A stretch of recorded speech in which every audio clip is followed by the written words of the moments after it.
बिस्मिल्लाहिर्रहमानिर्रहीम, अस्सलाम वालेकुम, गुड मॉर्निंग, सुबह बखैर। आप देख रहे हैं सिटी एट 10। मैं हूं महविश हबीब। प्रोग्राम का बाकायदा आगाज़ करते हैं एक हकीकत से या एक डिबेट से। अक्सर औकात हमने इस टॉपिक पे बड़ी डिबेट करते हुए सुना है अपने आसपास के लोगों को। कहा यह जाता है कि दुनिया के बहुत सारे कामयाब लोग, जिनमें से कुछ लोग जो होते हैं वो टॉपर नहीं होते किसी यूनिवर्सिटी के, किसी क्लास के टॉपर नहीं होते, किसी कॉलेज के टॉपर नहीं होते, लेकिन जब वो अमली ज़िंदगी में जाते हैं, उनकी सोचने की सलाहियत, उन्हें ज़िंदगी के मसाइल को हल करने की जो ताकत है वो टॉपर से कई गुना बढ़कर होती है। तो यहाँ पर ये सवाल होता है, क्या हमारे तालीमी निज़ाम जो है इस वक्त सिर्फ टॉपर्स पैदा कर रहा है, और अमली ज़िंदगी में हम देखते हैं कि एक गैप महसूस हो रहा है, जिसका कहीं ना कहीं क्रेडिट ये भी बात की जाती है कि हमारा जो तालीमी निसाब है वो जदीद तकाज़ों को पूरा नहीं कर रहा। इंफॉर्मेशन टेक्नोलॉजी का दौर है, आर्टिफिशियल इंटेलिजेंस है, लेकिन इसके बावजूद अगर हम पाकिस्तान का एनालिसिस करें बाकी कंट्री से, तो माहिर तालीम ये कहते हैं कि हम आज भी 10 से 20 साल पीछे दिखाई दे रहे हैं। तो ये जो गैप है ये किस तरह से कवर किया जा सकता है, गवर्नमेंट इस हवाले से क्या इनिशिएटिव ले रही है, इस पर भी जी आज के प्रोग्राम में हम गुफ्तगू करेंगे। इसी के साथ साथ मौसम जो है वो बहुत ज़्यादा ज़रूरी होता है, इसके हवाले से जानना कि मौसम आज कैसा रहेगा, ताकि आप अपना पूरा दिन इसके अकॉर्डिंग प्लान कर सकें। आज का मौसम का सेगमेंट भी हम शामिल करेंगे, और इसके साथ साथ हम बात करेंगे फैसलाबाद के वकला बरादरी के हवाले से। मैं हमेशा से कहती हूँ कि जो वकला हैं वो इंसाफ की लड़ाई के लिए हमेशा से सर फहरिस्त रहते हैं, लेकिन अक्सर औकात इन्हें बेशुमार मसाइल का सामना करना पड़ता है। ख़ास करके जो यंगस्टर्स हैं, जो यंग वकला हैं, जो कि फ़ील्ड में आते हैं, तो हम देखते हैं कि कभी चैम्बर्स महंगे हैं, कभी उनकी ट्रेनिंग के हवाले से उन्हें काफ़ी ज़्यादा मुश्किलात का सामना करना पड़ता है। तो इन सारी चीज़ों में फैसलाबाद कहाँ पर स्टैंड कर रहा है? फैसलाबाद का एक पुराना और अहम मसला जो है हाई कोर्ट बेंच के हवाले से, इस हवाले से वकला बरादरी किस तरह से इनिशिएटिव ले रही है, इस पर भी जी बात करेंगे। सोने का आज का रेट क्या चल रहा है, क्या आज सोना सस्ता हुआ है, सब्जियों के भाव ताव भी प्रोग्राम में शामिल करेंगे। तो सबसे पहले चलते हैं हमारे वेदर के सेगमेंट में, देखते हैं टुडेज़ वेदर।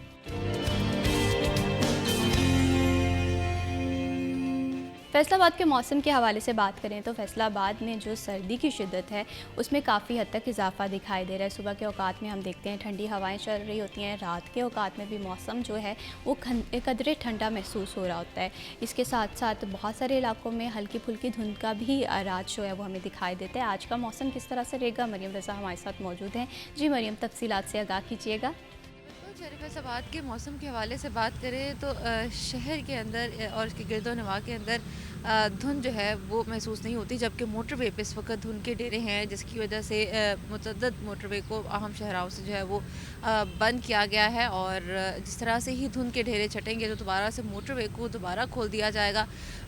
मोटरवे पुलिस के मुताबिक जो सफरी वक्त है वो बेहतरीन है, सुबह 10 बजे से शाम 6 बजे तक का, जिस दौरान धुंध जो है वो कम होती है और सफ़र के दौरान किसी किस्म का नाखुशगवार वाक़या जो है वो पेश नहीं आता। लेकिन अगर मौसम के हवाले से बात करें तो शहर का मतला आज साफ़ है, चूँकि गुज़िस्ता कई दिनों से फ़िज़ाई आलूदगी के साथ साथ जो धुंध थी वो भी फैसलाबाद और उसके गिरदोनवा के इलाकों के अंदर कायम थी, लेकिन आज उसके अंदर काफ़ी कमी के साथ 172 पॉइंट रिकॉर्ड किया गया है। ये ख़ास तौर पर उन लोगों के लिए परेशान कुन है जो एहसास तबीयत के अफराद हैं, जो सांस की बीमारियों में मुब्तला हैं, उनके लिए इस वक्त जो फ़िज़ा है वो आलूदा है, तो वो मास्क का इस्तेमाल करें ताकि अपने आप को बीमारियों से बचा सके। अगर दर्जा हरारत के हवाले से और सर्दी की शिद्दत के हवाले से बात करें तो फैसलाबाद में सर्दी की शिद्दत बढ़ती दिखाई दे रही है। आज सुबह सवेरे से ही शहर फैसलाबाद में जहाँ मतला साफ़ है तो वहीं तेज़ सर्द हवाएँ चलने का सिलसिला जारी है, जिसकी वजह से सर्दी की शिद्दत के अंदर इजाफा महसूस किया जा रहा है। कम से कम दर्जा हरारत शहर फैसलाबाद का आज 10 डिग्री सेंटीग्रेड रिकॉर्ड किया गया है, जबकि ज़्यादा से ज़्यादा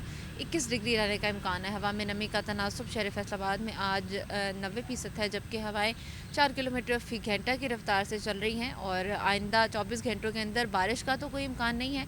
लेकिन जो मौसम है वो मज़ीद सर्द और खुश्क रहेगा, और खुश्क सर्दी से बचने के लिए गर्म मेवाजात का इस्तेमाल जो है वो किया जा सकता है, गर्म मशरूबात का इस्तेमाल किया जा सकता है, मछली का इस्तेमाल किया जा सकता है, क्योंकि मौसम जो है वो तब्दील हो चुका है। और सर्दी से बचने के लिए जो खाने हैं उनको खाएं जो फ्राइड ना हो, ताकि अपने आप को बीमारियों से दूर रखा जा सके। जी बहुत शुक्रिया मरियम रज़ा तफसीलात से आगाह करने के लिए। अगर मौसम की शिद्दत से बचना है एहतियात लाजमी करें और बग़ैर ज़रूरी सफ़र से गुरेज़ करें। और मोटरवे पे सफ़र के हवाले से माहिरीन ये कहते हैं कि सुबह 10 बजे से शाम 6 बजे के जो औकात हैं ये सफ़र के लिए सेफ़ हैं। तो ये छोटी छोटी से एहतियाती तदाबीरें हैं जिन्हें हम फॉलो करके अपनी ज़िंदगी में आसानी लेकर आते हैं। बढ़ाते हैं प्रोग्राम को आगे और बात करते हैं तालीम के लिहाज से।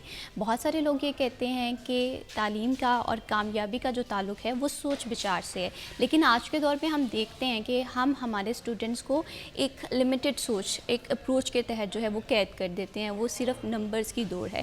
यहाँ पर सवाल आता है कि हमारा कौमी निसाब इन तमाम चीज़ों को, तमाम तकाज़ों को किस तरह से देख रहा है, प्रॉब्लम कहाँ पर है। और जब तक हम इस प्रॉब्लम को आइडेंटिफाई नहीं करेंगे, हम देखेंगे कि आज से तो हम ये बात करते हुए दिखाई दे रहे हैं कि हम 10-20 साल पीछे हैं पूरी दुनिया से, लेकिन अगर यही सिलसिला रहा तो हम पूरी दुनिया को कम्पीट नहीं कर पाएंगे, बजाय इसके कि हम लोगों के पास टैलेंट भी है, इस टैलेंट को यूटिलाइज़ किस तरह से करें। कौमी निसाब के हवाले से क्या क्या जिद्दत रिक्वायर्ड है, इंफॉर्मेशन टेक्नोलॉजी के हवाले से, डिजिटलाइजेशन के हवाले से, इस पर हम जी आज के प्रोग्राम में गुफ्तगू करेंगे। और बड़े अहम टॉपिक पे हमें गुफ्तगू करने के लिए ज्वाइन किया है प्रोफेसर अख्तर रसूल साहब ने, जो कि प्रिंसिपल हैं सांदल स्कूल एंड कॉलेज के। और तालीम के हवाले से बात करें, तालीमी निज़ाम में इस्लाहात के हवाले से बात करें तो हमेशा से बात करते हुए हमें दिखाई देते हैं। ये खुशामदीद कहते हैं। अस्सलाम वालेकुम। कैसे अख्तर रसूल साहब? जी fine, thank you. Please. Thank you so much sir for joining us in this program. आज बड़ी इंटरेस्टिंग डिबेट है। आपने देखा होगा कि बहुत सारे लोग इस पे अपना अपना पॉइंट ऑफ व्यू देते हुए नज़र आते हैं। कुछ लोग कहते हैं कि नंबर्स बहुत ज़्यादा इंपॉर्टेंट है, और सॉरी टू से कि हम लोगों ने हमारे स्टूडेंट को इसी दौर में शामिल किया हुआ है। लेकिन जब हम प्रैक्टिकलिटी की तरफ जाते हैं, अमली ज़िंदगी की तरफ जाते हैं, हमारे स्टूडेंट्स जो हैं आप देखते हैं कि प्रॉब्लम्स का शिकार होते हैं। इस गैप को आप किस तरह से देख रहे हैं कि नंबर्स की दौड़ होनी चाहिए या अमली ज़िंदगी के लिए स्टूडेंट को तैयार करने के लिए कोशिशें करनी चाहिए? एक चीज़ याद रखिए कि जो कौमी निसाब है ना, वो एक बीज की हैसियत रखता है। जो हम बच्चे को कौमी तालीमी निसाब प्रेजेंट कर रहे होते हैं, उसी तरह की हम एक्सपेक्टेशंस रखें, जिसको स्टूडेंट लर्निंग आउटकम या स्टूडेंट लर्निंग ऑब्जेक्टिव्स कहते हैं। तो आज तक हम उसी नंबरों की दौड़ में लग के हम अपने असल ऑब्जेक्टिव से हट चुके हैं। ज़रूरत इस चीज़ की है कि हमें असल ऑब्जेक्टिव पर जाने के लिए हमें वो देखना है कि हम मार्केट में बच्चे किस किस्म के बच्चे की रिक्वायरमेंट है। इस वक्त हम सिवाय राइटिंग और रीडिंग के अलावा बच्चे को हम नहीं सिखा रहे। टॉप 8 क्लासेस आप चेक कर लें, उसमें लिखाई की पढ़ाई के अलावा कुछ नहीं होता। बिल्कुल। तो अगर हम चाहते हैं कि हमारा बच्चा जो है वो इंटरनेशनल लेवल पर बीट करे, इंटरनेशनल पर कम्पीट करे, तो उसके लिए ज़रूरी है कि वो बच्चा, उसको ऐसा नॉलेज दिया जाए जो मार्केट बेस्ड हो। मार्केट खुद असेस करे कि जी जो बच्चा मैं लेने जा रहा हूँ, अब इसकी इतनी स्कूलिंग होगी है तो अब ये इस काबिल है कि यहाँ आके वो बच्चा परफॉर्म कर सकता है। तो नंबरों की दौड़ से मैं बाहर आना होगा। इसके लिए तो मैं बारहा अपनी गवर्नमेंट ऑफ पाकिस्तान से रिक्वेस्ट भी कर चुका हूँ कि आप ग्रेडिंग सिस्टम पर आएँ। ये एक दो नंबर के चक्कर में बच्चे क्या कुछ कर जाते हैं। बाज़ बच्चे खुदकुशी कर लेते हैं, बाज़ बच्चे जो टॉप करते हैं लेकिन आगे जाके वो फेल हो जाते हैं। जो आपके मेडिकल टेस्ट, MD-CAT वगैरह होते हैं, वहाँ फेल हो जाते हैं।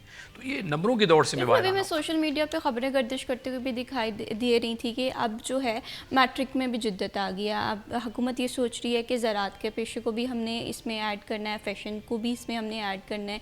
इसमें इंटरप्रेन्योर के हवाले से जो काम है, जो कि हमें माजी में नहीं नज़र आया था, इस पर भी इक़दाम करने के हवाले से तजवीज़ दी जा रही हैं। तो मुझे लगता है कि ये कहीं ना कहीं इस बात की निशानदेही है कि इस चीज़ को सीरियस एटलीस्ट लिया जा रहा है। एक चाइनीज़ कहावत है जिसमें कहते हैं कि if you are planning for 1 year grow wheat, if you are planning for 10 years grow trees, if you are planning for 100 years grow education. हम प्लानिंग एजुकेशन को प्लान करते हुए हमें 1 ईयर को सामने नहीं रखना होता, हमें 100 ईयर्स को सामने रखना है कि 100 ईयर्स के बाद हमारी जनरेशन कहाँ होगी। तो ये जो आप फरमा रहे हैं उसमें सिर्फ ये चंद एक हमारी छोटी छोटी तब्दीलियाँ, जिसमें कुछ चैप्टर चेंज कर दिया, कोई लेसन चेंज कर दिया, कोई उसमें नया कॉन्सेप्ट इंट्रोड्यूस करवा दिया, उसको चेंज करने को चेंज नहीं कहते। आप याद रखिए कि हमारी लास्ट एजुकेशन पॉलिसी 2009 में बनी थी। अब आप इससे अंदाज़ा कर सकते हैं कि हमारी कितनी प्रायोरिटी एजुकेशन को जा रही है कि 2009 के बाद 2025 आ गया है। इसको तो हर साल जो एजुकेशन पॉलिसी है उसको हर साल नहीं तो 5 ईयर्स में तो डेफिनेटली उसको अपडेट होना चाहिए। बिल्कुल। 2009 से लेकर अगर अब तक जिद्दत देखें, आर्टिफिशियल इंटेलिजेंस 2009 में इतना एडवांस नहीं था, AI हमारे पास नहीं था, इंफॉर्मेशन टेक्नोलॉजी के हवाले से जहाँ पूरी दुनिया पहुँच गई है वहाँ पर हम लोग अभी स्टैंड करते हुए दिखाई नहीं दे रहे। ऐसे ही है। आप इस वक्त जो चल रही है इंटरनेशनल लेवल पे अगर देखें ना आप, तो डे टू डे बेसिस पे टेक्नोलॉजी चेंज लेके आ रही है, अपडेट हो रही है चीज़ें। लेकिन हमारा सिलेबस, हमारा क्लासरूम, हमारा टीचर वो आज भी वहीं खड़ा है जहाँ पहले खड़ा था। आप किसी भी क्लासरूम में चले जाएं, सिवाय चंद एक जो अच्छे स्कूल्स हैं उनमें, उसके अलावा क्लासरूम का एनवायरनमेंट आज भी वही है जो आज से 50 साल पहले था। लेकिन वो बच्चा जो उस क्लासरूम में पढ़ रहा है वो अपने आप को इतना अपडेट कर चुका है अपनी बाहर की सोसाइटी से, अपने सोशल मीडिया से, कि वो उस क्लासरूम में अब बैठना भी पसंद नहीं करता। तो हमें उस बच्चे को वो चीज़ क्लासरूम के अंदर प्रोवाइड करना होगी कि जिससे बच्चा बाहर जाके, ये जो हमारा स्क्रीन एडिक्शन बच्चे की हो चुकी है, कम से कम उसमें उसकी वो चेंज हो जाए, पाथवे चेंज हो जाए कि जी मैंने किस स्क्रीन पे क्या चीज़ देखनी है। वो अगर हम सिलेबस में इंटीग्रेट कर देते हैं। अब मैं देख रहा था कि यूएसए में आप जाएँ ना, तो वहाँ एक क्लासरूम को आप देखें तो मोर देन 500 to 600 स्टूडेंट का एक क्लासरूम होता है। अब हमारे पास आज तक हम उसी पे बैठे हुए कि 30-35 से ज़्यादा नहीं होना चाहिए। ड्यू टू टेक्नोलॉजी पॉसिबल हो चुका है। वो कहते हैं कि 500 to 600 क्लासरूम में, एक क्लासरूम में बच्चा बैठा हुआ है और उसमें एक टीचर उसको थ्रू टेक्नोलॉजी टीच कर रहा है। जिस तरह इंटर्न्स होते हैं हमारे, जो ट्रेनीज़ होते हैं बच्चे, वो उन्होंने साथ 10-10, 20-20 बच्चों के साथ, 50 के साथ एक बिठाए होते हैं।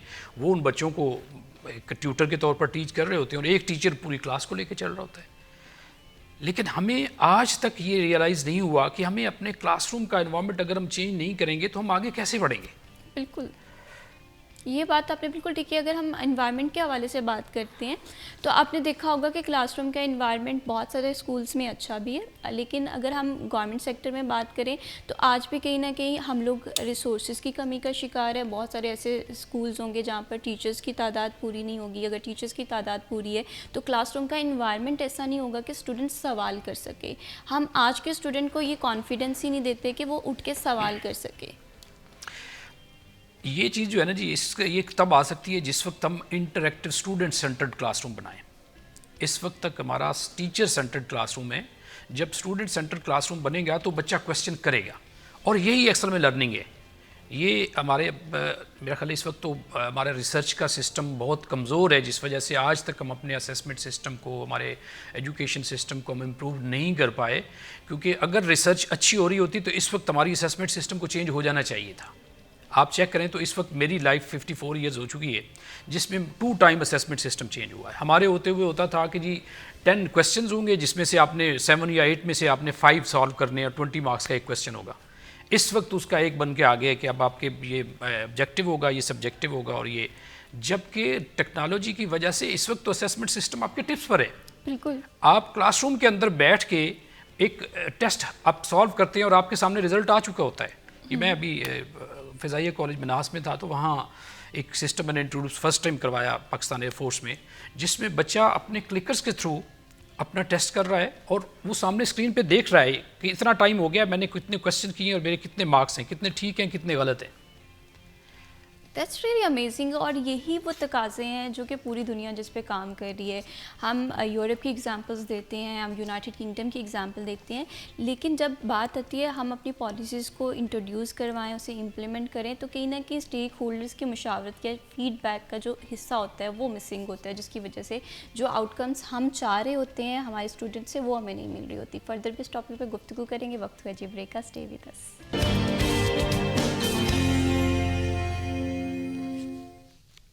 Welcome back after the break. आप देख रहे हैं CTI 10 और प्रोग्राम में जी हम बात कर रहे हैं एजुकेशन के हवाले से, तालीमी तकाज़ों के हवाले से, जिद्दत के हवाले से, टेक्नोलॉजी में हम कहाँ पर स्टैंड कर रहे हैं इस हवाले से। और ब्रेक पे जाने से पहले हम डिस्कस कर रहे थे कि कौमी निसाब का अगर हम कंपैरिजन करें, एनालिसिस करें, तो हम कहाँ पर स्टैंड कर रहे हैं। प्रोफेसर अख्तर रसूल साहब, आपसे मैं जैसे कि ड्यूरिंग द ब्रेक ये बात कर रही थी कि नो डाउट बहुत ज़्यादा काम होना ज़रूरी है और काम हो भी रहा है, लेकिन अगर हम तालीमी निसाब को देखें, हमारे तालीमी निज़ाम को देखें, तो वो कौन सी नुमायाँ तब्दीलियाँ करने की ज़रूरत है जो कि इस वक्त की अहम ज़रूरत आप समझते हैं?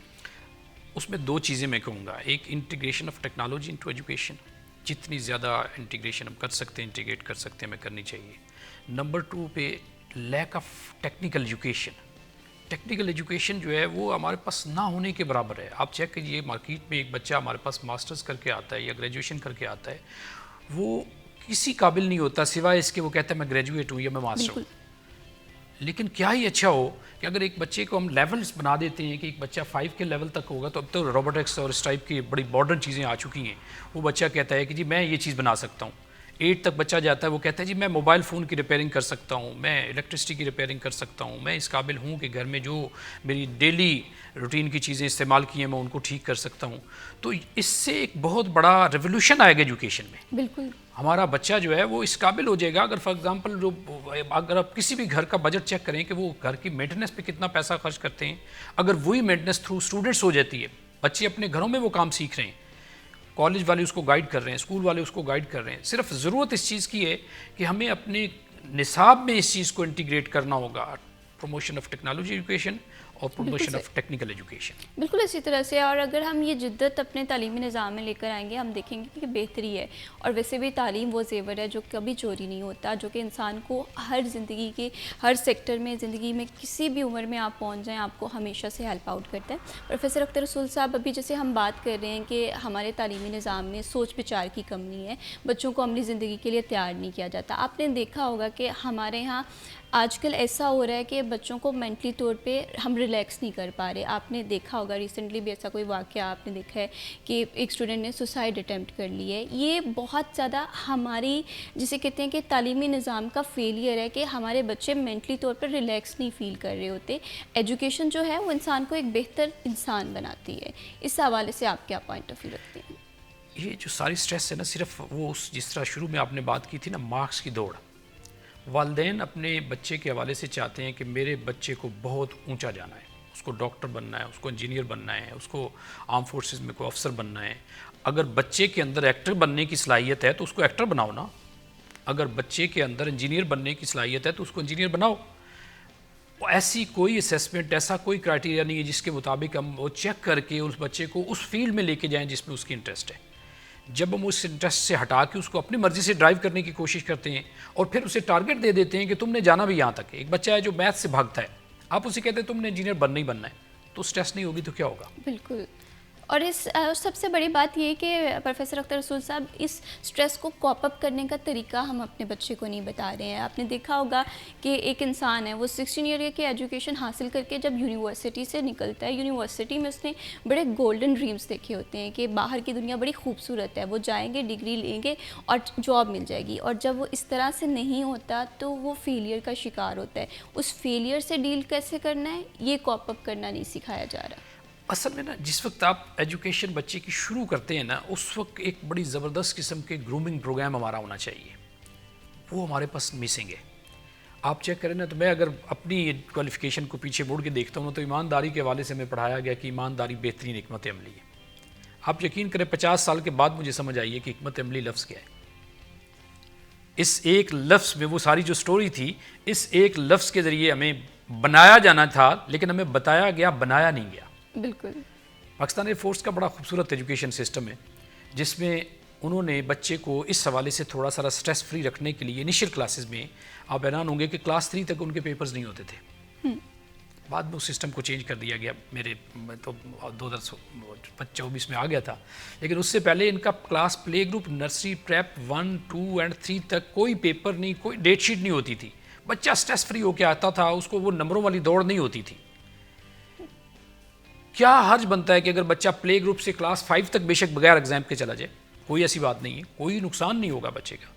लेकिन हमने बच्चे को, आप हैरान होंगे, स्ट्रेस बढ़ेगी नहीं तो क्या होगा कि हम एक प्ले ग्रुप का बच्चा हमारे पास पढ़ता है, वो 1 बजे यहाँ से या 11 बजे 12 बजे एक कॉलेज से जाता है, वो जब घर पहुँचता है तो अगेन उसकी ट्यूशन रेडी होती है, बिल्कुल, अगेन उसके कारी सब रेडी होते हैं।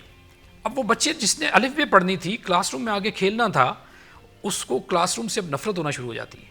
बिल्कुल भागने शुरू हो हमें जब तक इस ग्रूमिंग के पार्ट को जब तक मिसिंग रहेगा, ये इश्यूज हम फेस करते रहेंगे। हमें अपने बच्चे पर ट्रस्ट करना होगा कि हमारा बच्चा सब कुछ कर सकता है, उसको मौका देना होगा कि आप बेटा ये करो। अब एक ये ईमानदारी के हवाले से मैं आपको छोटी सी एग्जांपल दूंगा। बाज़ स्कूल्स में, पाकिस्तान एयरफोर्स ने भी इसको किया, बाज़ स्कूल्स में इस वक्त भी चल रहा है, लेकिन वो बहुत कम स्कूल्स में। उन्होंने एक कैंटीन बनाई हुई है कॉलेज के अंदर या स्कूल के अंदर। बच्चा जाता है, वहाँ जाके पैसे रखता है, खुद अपनी मर्ज़ी की चीज़ उठाता है। अब कोई मॉनिटर नहीं है, कोई टीचर नहीं है, कोई अटेंड करने वाला नहीं है, सिर्फ वहाँ इस चीज़ को ऑब्जर्व करना है कि मेरा बच्चा कितना ईमानदार है। कितना ईमान। बच्चे को सिर्फ ये रियलाइज़ करवा दिया जाता है कि आपने वहाँ जाना है, जितने पैसे रखने आपने उतनी चीज़ लेनी वहाँ से। क्या खूबसूरत पॉलिसी है। और आप देखेंगे कि अगर ईमानदारी एक बच्चे ने उस स्टेज पे सीख ली है, कल को वो पाकिस्तान का एक ज़िम्मेदार शहरी बनेगा, वो गवर्नमेंट सेक्टर में जाएगा, उसे पता होगा एहतसाब क्या चीज़ है, ऑनेस्टी क्या चीज़ है। तो ये जो अगर हम लॉस के हवाले से बात करें, ये लॉस एक स्टूडेंट का लॉस नहीं होता है, ये लॉस पूरे निज़ाम का लॉस होता है। हम देखते हैं कि हमारे इदारों में आपने देखा है कि हम कहाँ पर स्टैंड कर रहे हैं। बहुत सारे लोग अच्छा काम भी कर रहे हैं, लेकिन बहुत सारे आपने देखा है कि करप्शन का बाज़ार सरगर्म है, अपनी ज़िम्मेदारियों से हम लोग जान छुड़ाते हैं। तो ये सारा कहीं ना कहीं ज़िम्मेदार इसमें हमारा तालीमी सेक्टर है। क्या कहेंगे आप? ऐसी ये ग्रूमिंग ऐसा पार्ट है बहन कि अगर मैं अपने कॉलेज की आपको मिसाल देता हूँ, मैंने यहाँ आके एक सिस्टम इंट्रोड्यूस करवाया जिसमें हमारा ना अर्ली इन द मॉर्निंग एक मैसेज फैकल्टी मेंबर्स के फ़ोन्स पर पहुँचता है और वो हर क्लासरूम में वो मैसेज ऑफ द डे के नाम से वाइट बोर्ड पे लिख दिया जाता है।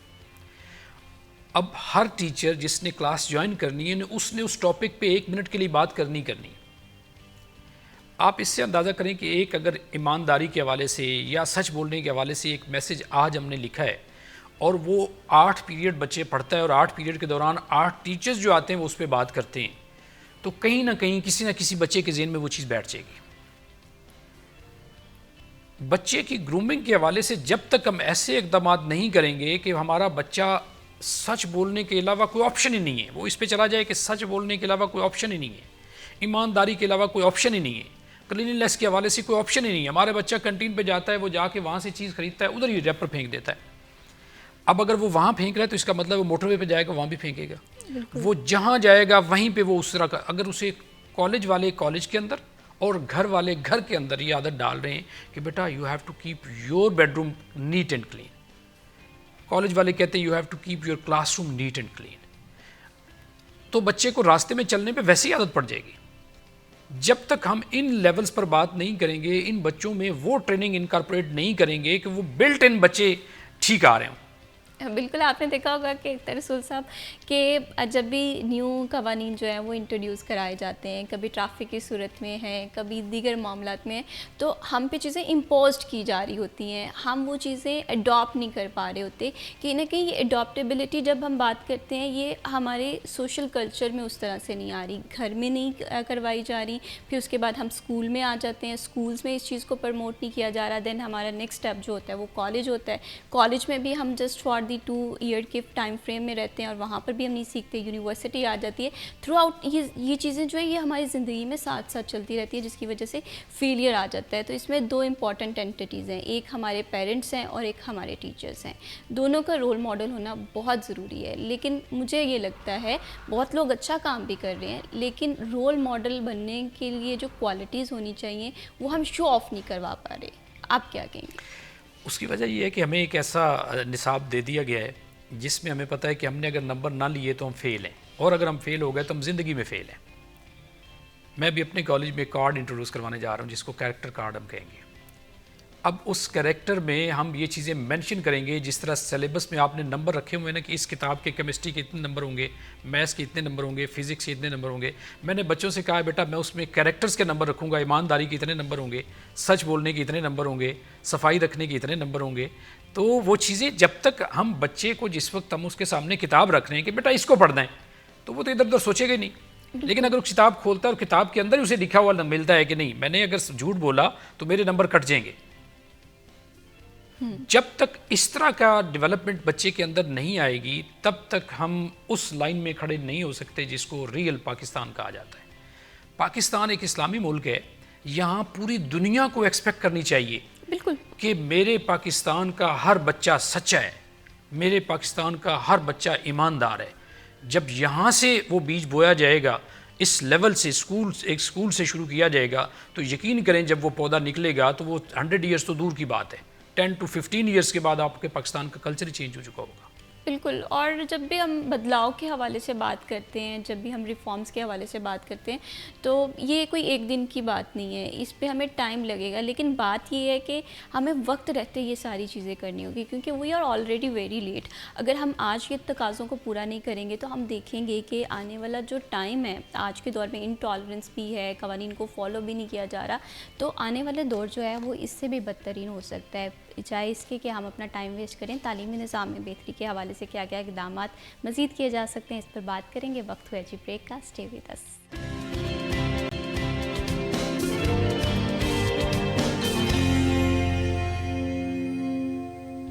Welcome back after the break. आप देख रहे हैं CTA 10 और प्रोग्राम में जी हम बात कर रहे हैं तालीमी निज़ाम में कौन कौन सी तब्दीली इस टाइम रिक्वायर्ड है। और हम डिबेट भी देख रहे हैं कि बहुत सारे लोग एजुकेशन के निज़ाम के हवाले से अक्सर औक़ात हमें डिबेट करते हुए दिखाई देते हैं। तो डिबेट में सबसे इम्पॉर्टेंट पहलू होता है होमवर्क के हवाले से। बहुत सारे लोग टीचर्स ये बात करते हुए दिखाई देते हैं कि होमवर्क जो है वो स्टूडेंट की पर्सनैलिटी को बेहतर बनाने के लिए, स्टूडेंट को अमली ज़िंदगी में तैयार करने के लिए, स्टूडेंट को तालीम के साथ कनेक्ट रखने के लिए किया जाता है। दूसरी जानिब ऐसे लोग भी पॉइंट ऑफ व्यू रखते हैं जो ये समझते हैं कि होमवर्क जो है वो सिर्फ स्टूडेंट को बर्डनाइज्ड किया जाता है। प्रोफेसर अख्तर रसूल साहब, इस पे मैं आपका पॉइंट ऑफ व्यू जानना चाहती हूँ। आप होमवर्क के हवाले से क्या सोचते हैं? क्या होमवर्क जो है वो स्टूडेंट को तालीम के साथ कनेक्ट कर रहा है, या इसकी दूसरी अगर हम शक्ल देखें तो उसमें ये कहा जाता है ये स्टूडेंट को बर्डनाइज्ड कर रहा है?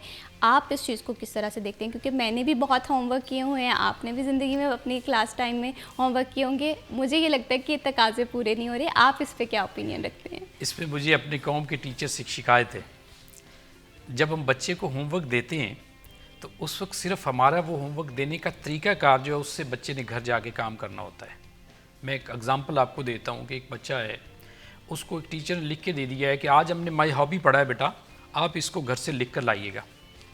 अब अगर इसको देखें तो ये एक बर्डन होगा बच्चे के लिए, लेकिन अगर यही काम टीचर ने देना है और ऑर्डर वो इस तरह कर रहा है कि बेटा जो काम आप घर में शौक़ से करते हैं, आपने जाके उसके एक दो फ़ोटो बनाने और उसके बारे में मुझे लिख के देना है कि आपने वो काम कैसे किया, आप वो काम क्यों करते हैं। चंद एक क्वेश्चन उसमें ऐड कर दिए जाएँ कि क्यों करते हैं, किस तरह करते हैं और उसका फ़ायदा क्या है। तो आपका माई हॉबी का ऐसे लिख के बच्चा लेके आ जाएगा।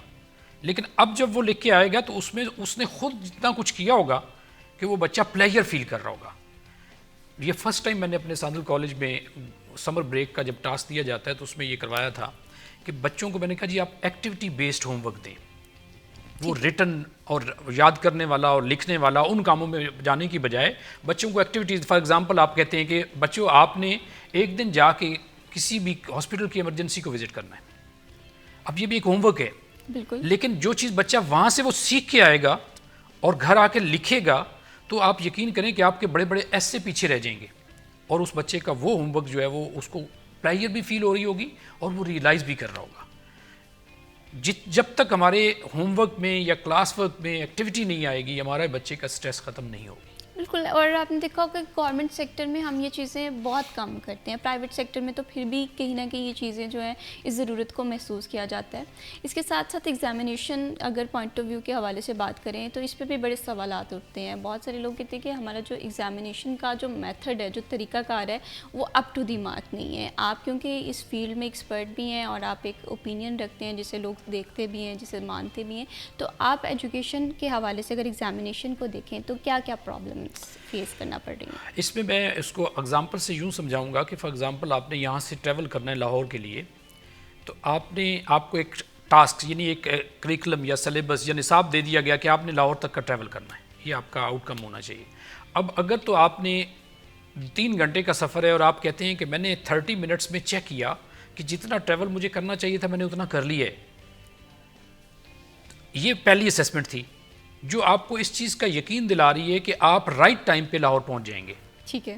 लेकिन अगर आप वो असेसमेंट पहली नहीं लेते, आप कहते हैं कोई बात नहीं अभी चलते हैं आगे जाके देख लेते हैं, वो आप चलते चलते एंड पर पहुंच गए, आप कहते हैं ओहो ये तो 2 घंटे लेट हो गए, मैं तो थोड़ी सी स्पीड ज़्यादा रखना थी। तो असेसमेंट का मतलब ये होता है कि वो डाटा ड्रिवन असेसमेंट होनी चाहिए जिसमें जो हमारे पास अब तक डाटा आ चुका है। इसमें मैंने बड़ा खूबसूरत सिस्टम अपने कॉलेज में किया हुआ है कि मैंने हर वीक में जितना बच्चा पढ़ता है उसका एक असेसमेंट टीचर वर्बल हो या रिटन हो वो लेता है, लेके उसका रिकॉर्ड रखता है। अगर कोई भी पेरेंट आगे देखना चाहे ना कि जी मेरे बच्चे ने इस महीने में क्या काम किया, तो उसके 4 रिजल्ट मिलेंगे हर सब्जेक्ट के। अब उसमें मुख्तलिफ तरीके हैं, ये ज़रूरी नहीं है कि यही सिर्फ MCQs का टेस्ट लेना है, शॉर्ट आंसर्स का टेस्ट लेना है या अपने डिटेल्ड आंसर्स का टेस्ट लेना है। आप जो ऑब्जेक्टिव या आउटकम है बच्चे का, आप उसका टेस्ट लेना। सही। क्या फ़र्क है हमारे असेसमेंट सिस्टम में और ब्रिटिश काउंसिल के असेसमेंट सिस्टम में, कैम्ब्रिज के असेसमेंट सिस्टम? सिर्फ फ़र्क यही है कि वो आउटकम को टेस्ट कर रहे होते हैं कि अगर बच्चे को हमने यहाँ कहा था कि उसको 5 लेटर्स आने चाहिए, प्ले ग्रुप के बच्चे को पहले महीने में 5 लेटर्स आने चाहिए, तो आने चाहिए, तो वो आने चाहिए, वो उसका टेस्ट लेंगे। जबकि हमने जो करवाए हुए हैं हम उसका ले रहे होते हैं। हमारे असेसमेंट सिस्टम को आउटकम्स पर जाना होगा, बच्चे के ऑब्जेक्टिव पर जाना होगा, then it will be a most advanced assessment system. बिल्कुल प्रोफेसर अख्तर साहब, आपने भी देखा होगा कि अगर एक क्लासरूम में 30 स्टूडेंट्स हैं, जस्ट सपोज 50 स्टूडेंट्स हैं, तमाम लोगों का IQ लेवल एक नहीं होगा, सोचने की सलाहियत एक नहीं होगी। हो सकता है कि किसी की क्रिटिकल थिंकिंग की स्किल अच्छी हो सकता है कोई आर्ट्स में बहुत अच्छा हो, लेकिन ये ज़रूरत जो है ये टीचर को समझना है कि टीचर किस तरह से इन तमाम बच्चों के लेवल पे जाकर पढ़ाता है। तो यहाँ पर भी मुझे गैप नज़र आ रहा है कि हमारा टीचर जो है वो एक ही लेवल को मेंटेन कर रहा है, वो नहीं देख रहा कि जो लास्ट बेंच पे बच्चा बैठा है उसमें कौन सी तख्लीकी सलाहियत ज़्यादा प्रोमिनेंट है और जो फ्रंट बेंच पे बैठा है वो बच्चा कौन सी तख्लीकी सलाहियतों का हामिल है। तो ये जो लास्ट और फ्रंट बेंच का गैप है ना, इसे आइडेंटिफाई करना ज़रूरी है। इसके लिए मैंने एक गवर्नमेंट ऑफ पाकिस्तान से रिक्वेस्ट की थी, 2018 में एक कॉन्फ्रेंस मैंने करवाई, ऑल पाकिस्तान प्रिंसिपल कॉन्फ्रेंस, जिसमें मैंने रिक्वेस्ट की थी कि टीचर को बर्डनाइज ना करें, उसको स्ट्रेस फ्री करें।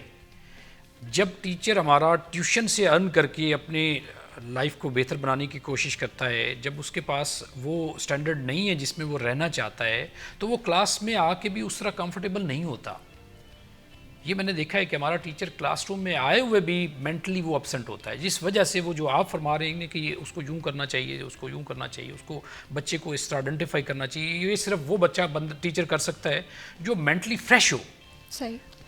और साइकोलॉजिकली वो बच्चों को समझ रहा हो कि मैंने किस बच्चे को, ये चीज़ें हम अपनी ट्रेनिंग में टीचर्स को बताते हैं, माशाल्लाह टीचर्स काफ़ी हद तक कर भी रहे होते हैं, और हम इसको काफ़ी, बल्कि जूनियर लेवल से हमने ये कहा हुआ है, टीचर्स को समझाया हुआ है कि अगर एक बच्चा है स्लो लर्नर है तो उसकी टेबल अलग होनी चाहिए, उसको थोड़ा सारा ज़्यादा टाइम चाहिए होता है।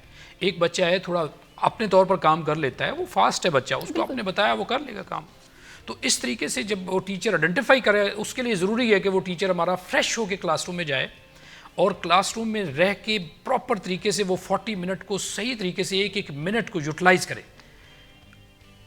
अब क्लासरूम से अपसेंट ना हो, यानी क्लासरूम में रहते हुए भी टीचर अपसेंट होता है। बिल्कुल। अगर वो क्लासरूम में रहते हुए अपसेंट है तो फिर ये काम कभी भी नहीं होगा। अगर वो प्रॉपर यूटिलाइजेशन ऑफ 40 मिनट्स को जानता है तो यकीन करें कि वो सारा काम अपना टाइमली करता है और उसकी क्लास में कोई बच्चा फेल नहीं होता। बिल्कुल, ये जो तख्लीकी सलाहियतें हैं ये टीचर को, वैसे आपने बिल्कुल ये बात ठीक की है, और मैं हमेशा टीचर के हवाले से ये बात कहती हूँ कि एक टीचर जो है ना उसमें इतनी सलाहियत होती है, वो ख़ुद बादशाह नहीं होता, लेकिन आपने देखा है कि वो बहुत बड़े बड़े, उसने माजी में भी देखा है कि एक सुपरस्टार जो हैं वो जनरेट किए हुए हैं, हर फील्ड के माहिर जनरेट किए हुए हैं। तो टीचर जितना ज़्यादा रिलैक्स रहेगा, इस बात में तो बिल्कुल कोई दूसरी शक ही नहीं है। लेकिन इसके साथ साथ अगर हम हमारे तालीमी निज़ाम के हवाले से देखें तो बहरहाल ये बात करते हुए दिखाई दे रहे हैं कि स्किल सेट की भी कमी है, आपने देखा होगा। और ये स्किल सेट हम जब बात करते हैं तो हम बात करते हैं मैट्रिक के आके, कि मैट्रिक में आके स्किल सेट नहीं है, फर्स्ट ईयर में स्किल सेट नहीं है, यूनिवर्सिटी में स्किल सेट नहीं है। मुझे लगता है कि इस तरीके को, इस आदत को हमें स्कूल लाइफ में ही कहीं ना कहीं इंडल्ज कर देना चाहिए। Agreed, 100% agreed. मैं ये हुकूमत पाकिस्तान से बारहा रिक्वेस्ट कर चुका हूँ कि काइंडली आप सब्जेक्ट इंट्रोड्यूस करवाएं, टेक्निकल सब्जेक्ट इंट्रोड्यूस करवाएं। और आप अगर गौर करें ना तो 5, 4, 5, 6, 7, 8 ये वो ग्रेड्स हैं जिन पे अगर आप बच्चे को टेक्निकल स्किल को देना चाहते हैं, जिस तरह की मर्जी दे दें, वो रीडिंग राइटिंग साथ कर रहा होगा। बिल्कुल। उनकी वो जो आउटकम आप चाहते हैं ना सिलेबस के हवाले से, वो आपको मिल रहे होंगे। असल में हम वो बन गए बुक बाउंड, हमारा सिलेबस जो बच्चा का बन गया ना, वो किताब पढ़ानी है, उसी के बाहर नहीं जाना हमने। अगर उस किताब के अंदर इस तरह के प्रोजेक्ट्स को डाल दिया जाता है, इसको क्या एजुकेशन की टर्म में कहा जाता है प्रोजेक्ट बेस्ड लर्निंग, वो प्रोजेक्ट दे दिया जाए बच्चे को कि आपने ये प्रोजेक्ट बनाना है। अब हमारे पास तकरीबन सिलेबस में या इस तरह इस वक्त के करिकुलम में बाज़ जगहों पे छोटी छोटी एक्टिविटीज़ दी हुई हैं, प्रोजेक्ट्स दिए हुए हैं, लेकिन वो टीचर इसलिए नहीं करवाता कि उसके कोई नंबर नहीं मिलते। उसका फोकस होता है बच्चा अगर MCQ याद कर लेगा, अगर शॉर्ट आंसर याद कर लेगा तो बच्चा मेरा नंबर ले जाएगा। लेकिन अगर उस प्रोजेक्ट को एग्जाम में भी डाल दिया जाता है कि ये प्रोजेक्ट आपने करके लाना है, इसके इतने मार्क्स होंगे, तो वो बच्चा कहाँ कहाँ से ढूंढता है। ये मैंने ना एक अपने यहाँ सांदल कॉलेज में स्पेस वीक की सेलिब्रेशन शुरू की, लास्ट 2 ईयर्स से हम कर रहे हैं। तो मैं यकीन करें कि मैं हैरान होता हूँ कि इतना नॉलेज टीचर के पास नहीं जितना स्पेस के वाले से हमारे बच्चों के पास आ गया। के पास, क्योंकि उन्हें सिर्फ हमने प्रोजेक्ट दे दिया कि बेटा ये वीक आ रहा है, स्पेस वीक, जिसमें हमने स्पेस के मुतालिक बात करनी है, जिसमें स्पेस से मुतालिक हमने पूरा वीक सेलिब्रेट करना है। अब वो बच्चा खुद स्टडी करके ढूंढ के लेके आ रहा है, मॉडल बना के लेके आ रहा है, वो बच्चा उस पर इंफॉर्मेशन लेके आ रहा है, वो बच्चा उसका अपना शौक, क्योंकि स्टूडेंट का इंटरेस्ट डेवलप हो जाता है जब प्रैक्टिकलिटी वो चीज़ों को अपने हाथ से करता हुआ दिखाई देता है। वो एक प्रोजेक्ट है, एक नॉलेज है, उसके माइंड के थ्रू पास आउट हो रही होती है, तो वो चीज़ें उसे ज़िंदगी में हमेशा याद रहती हैं। फर्दर भी प्रैक्टिकल एजुकेशन के हवाले से प्रोग्राम में गुफ्तगू करेंगे। वक्त है जी ब्रेक का, स्टे विद अस।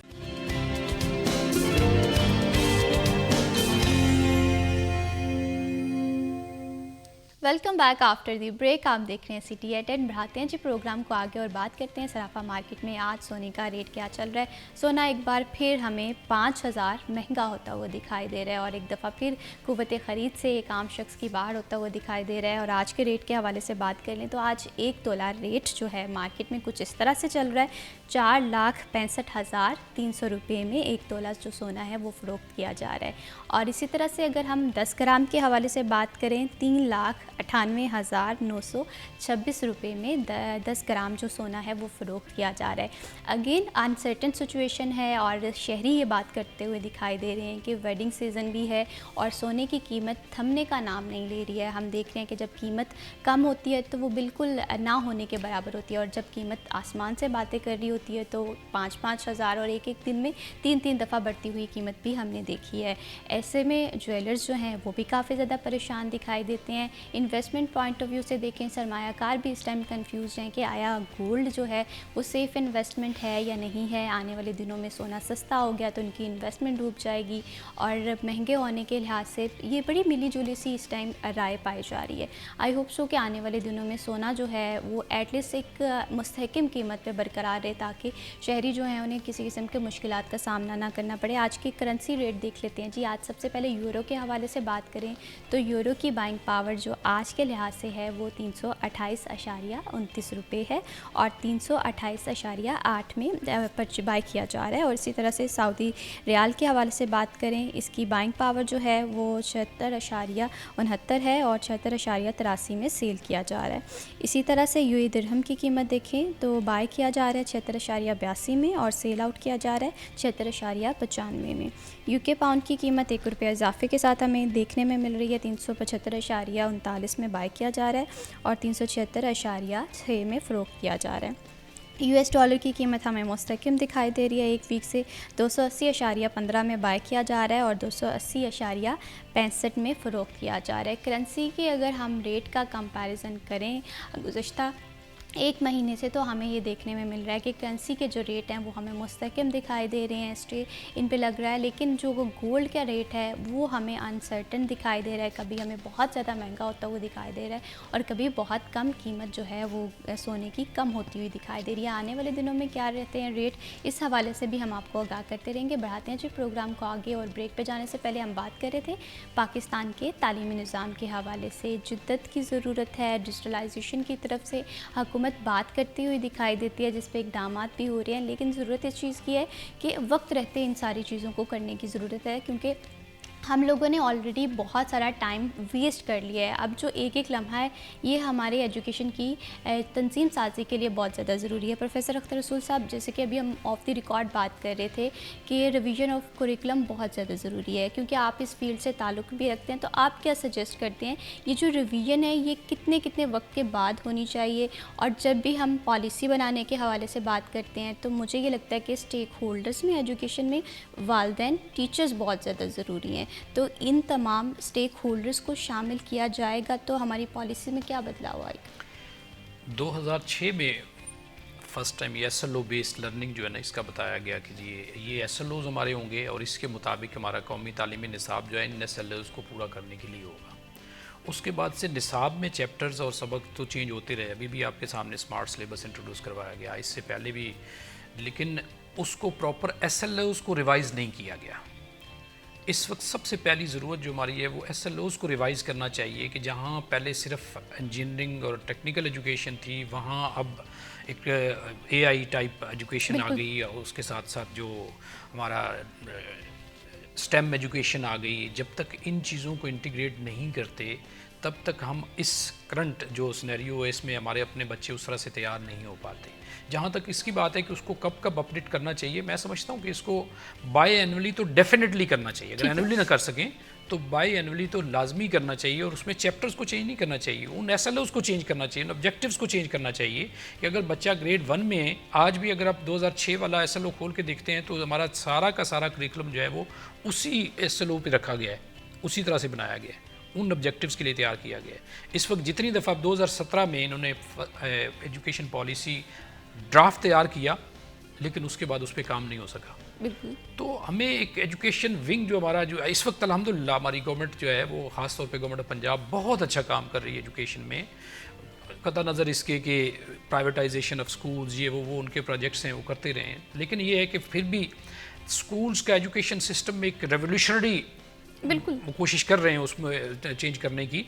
लेकिन ज़रूरी ये है कि उसको अगर हम जिस तरह आप पहले बात कर रहे हैं कि टीचर जो फील्ड कमांडर्स होता है ना, उसकी रिपोर्ट बड़ी ज़रूरी होती है। बिल्कुल। फील्ड कमांडर आपका प्रिंसिपल है, सिटिंग प्रिंसिपल जो प्राइमरी स्कूल का है वो प्राइमरी के बारे में आपको बता सकता है, जो सेकेंडरी का है वो सेकेंडरी के बारे में बता सकता है। उससे ऊपर बैठा हुआ अगर आप PhD बंदा जो आपका यूनिवर्सिटी में बैठा हुआ है उससे आप पूछ रहे हैं कि प्राइमरी स्कूल में किस किस्म का करिकुलम होना चाहिए, क्या होना चाहिए, तो वो आपको क्या बताएगा। बिल्कुल। तो फील्ड कमांडर्स की रिपोर्ट पर डिपेंड करना चाहिए। जिस फील्ड को चेंज करने जा रहे हैं उस फील्ड का सुने, और सुनते हैं। अल्हम्दुलिल्लाह मैंने देखा है कि जितनी दफ़ा एजुकेशन में ये सिंगल नेशनल करिकुलम आया, जिसको बाद में इन्होंने करिकुलम ऑफ पाकिस्तान करार दे दिया, तो उसमें सारे लोगों को सुना गया, लेकिन वो टॉप लेवल के लोग थे, वो जो एक एजुकेशन सिस्टम को रन कर रहा है उसको लेके आ जाए। ज़्यादा बेहतर होता है कि एक छोटा सा सर्वे टाइप जो आम प्रिंसिपल गली मोहल्ले के लोग, जो अच्छे स्कूलों के स्कूल बैठे हुए लोग, उन लोगों को भी सुन लिया जाता, बजाय इसके कि चंद सिलेक्टेड लोगों को कि जी APS सिस्टम से आ गया, ये फ़िज़ाइया से आ गया, ये बीकन से आ गया, ये सिटी से आ गया। तो वो एक एक बंदा लेने की बजाय अगर वो हंड्रेड्स ऑफ पीपल जो हैं उनकी फीडबैक लेके उसके बाद बनाते तो मेरे ख्याल वो ज़्यादा अच्छा बनता। बिल्कुल, ये गैप नहीं महसूस होना चाहिए। और यहाँ पर मैं प्रोफेसर अख्तर रसूल साहब आपसे ये भी जानना चाहती हूँ कि मैं बार बार ये बात करती हूँ कि हमें वक्त रहते सोचना पड़ेगा, अगर हम आज नहीं सोचेंगे तो कल बहुत दूर की बात है। तो अगर ये तमाम चीज़ें जो हैं इसी तरह से डिले पे रहीं या प्रॉब्लमेटिक रहीं तो हमारी आने वाली नस्लों का इस चीज़ की कीमत क्या अदा करनी पड़ेगी? हम अदा कर रहे हैं बहन, हम अपनी इस वक्त जो हमारा पिछला कमज़ोरियाँ हैं उसकी कीमत आज भी अदा कर रहे हैं। ये तो अल्लाह पाक का एहसान हुआ कि हमने अपने दुश्मन की आंखों में आंखें डाली और हम जीत गए। हम बहैसियत कौम अभी तक हमें बहुत कुछ इम्प्रूव करना है, और उसकी कीमत, भारी कीमत जो है ना वो हमें चुकाना पड़ेगी अगर हम इसको इस वक्त भी नहीं जागेंगे। अल्हम्दुलिल्लाह मैं इस वक्त बड़ा पुरुमीद हूँ। एक चीज़ मैं आपसे बताता चलूँ, अल्हम्दुलिल्लाह मुझे इस हवाले से अल्लाह पाक का इनाम हुआ कि मैंने 1 साल पहले अपने कॉलेज में एक ऑडिटोरियम में मैंने अनाउंसमेंट दी थी कि पाकिस्तान नाकाबिल तस्खीर हो चुका है। बेशक। और यकीन करें कि 1 साल बाद ये वाक़या हुआ जिसने प्रूव कर दिया कि पूरी दुनिया ने मान लिया कि पाकिस्तान नाकाबिल तस्खीर हो चुका है। पाकिस्तान के आर्म फोर्सेस के हवाले से कोई दो राय नहीं बिल्कुल है। इसी तरह से प्रोफेसर अख्तर लेकिन रसूल, असल जो चीज़ है ये बात ये कि वक्त रहते हमें चीज़ें करने की ज़रूरत है। एजुकेशन निज़ाम के जो तकाज़े हैं, जिद्दत इख्तियार करने की ज़रूरत है। हम देखेंगे टैलेंट तो है, उसे कैप्चर करने के लिए हमें अपनी पॉलिसीज़ में रिफॉर्म्स लेकर आने की ज़रूरत है। बहुत शुक्रिया प्रोफेसर अख्तर रसूल साहब, आपने प्रोग्राम में वक्त दिया। बहुत खूबसूरत डिस्कशन हुई, हमारी डिबेट भी हुई कि एजुकेशन में फेलियर कहाँ पर आ रही है, निज़ाम कहाँ पर है। मैं यहाँ पर ये बात कहना चाहती हूँ कि हम सब लोग रिस्पॉन्सिबल हैं। हमें जब तक हम अपनी हिस्से की जिम्मेदारियाँ पूरी नहीं करेंगे तो निज़ाम में बेहतरी नहीं आ सकती। वक्त हुआ जी ब्रेक का, स्टे विद अस।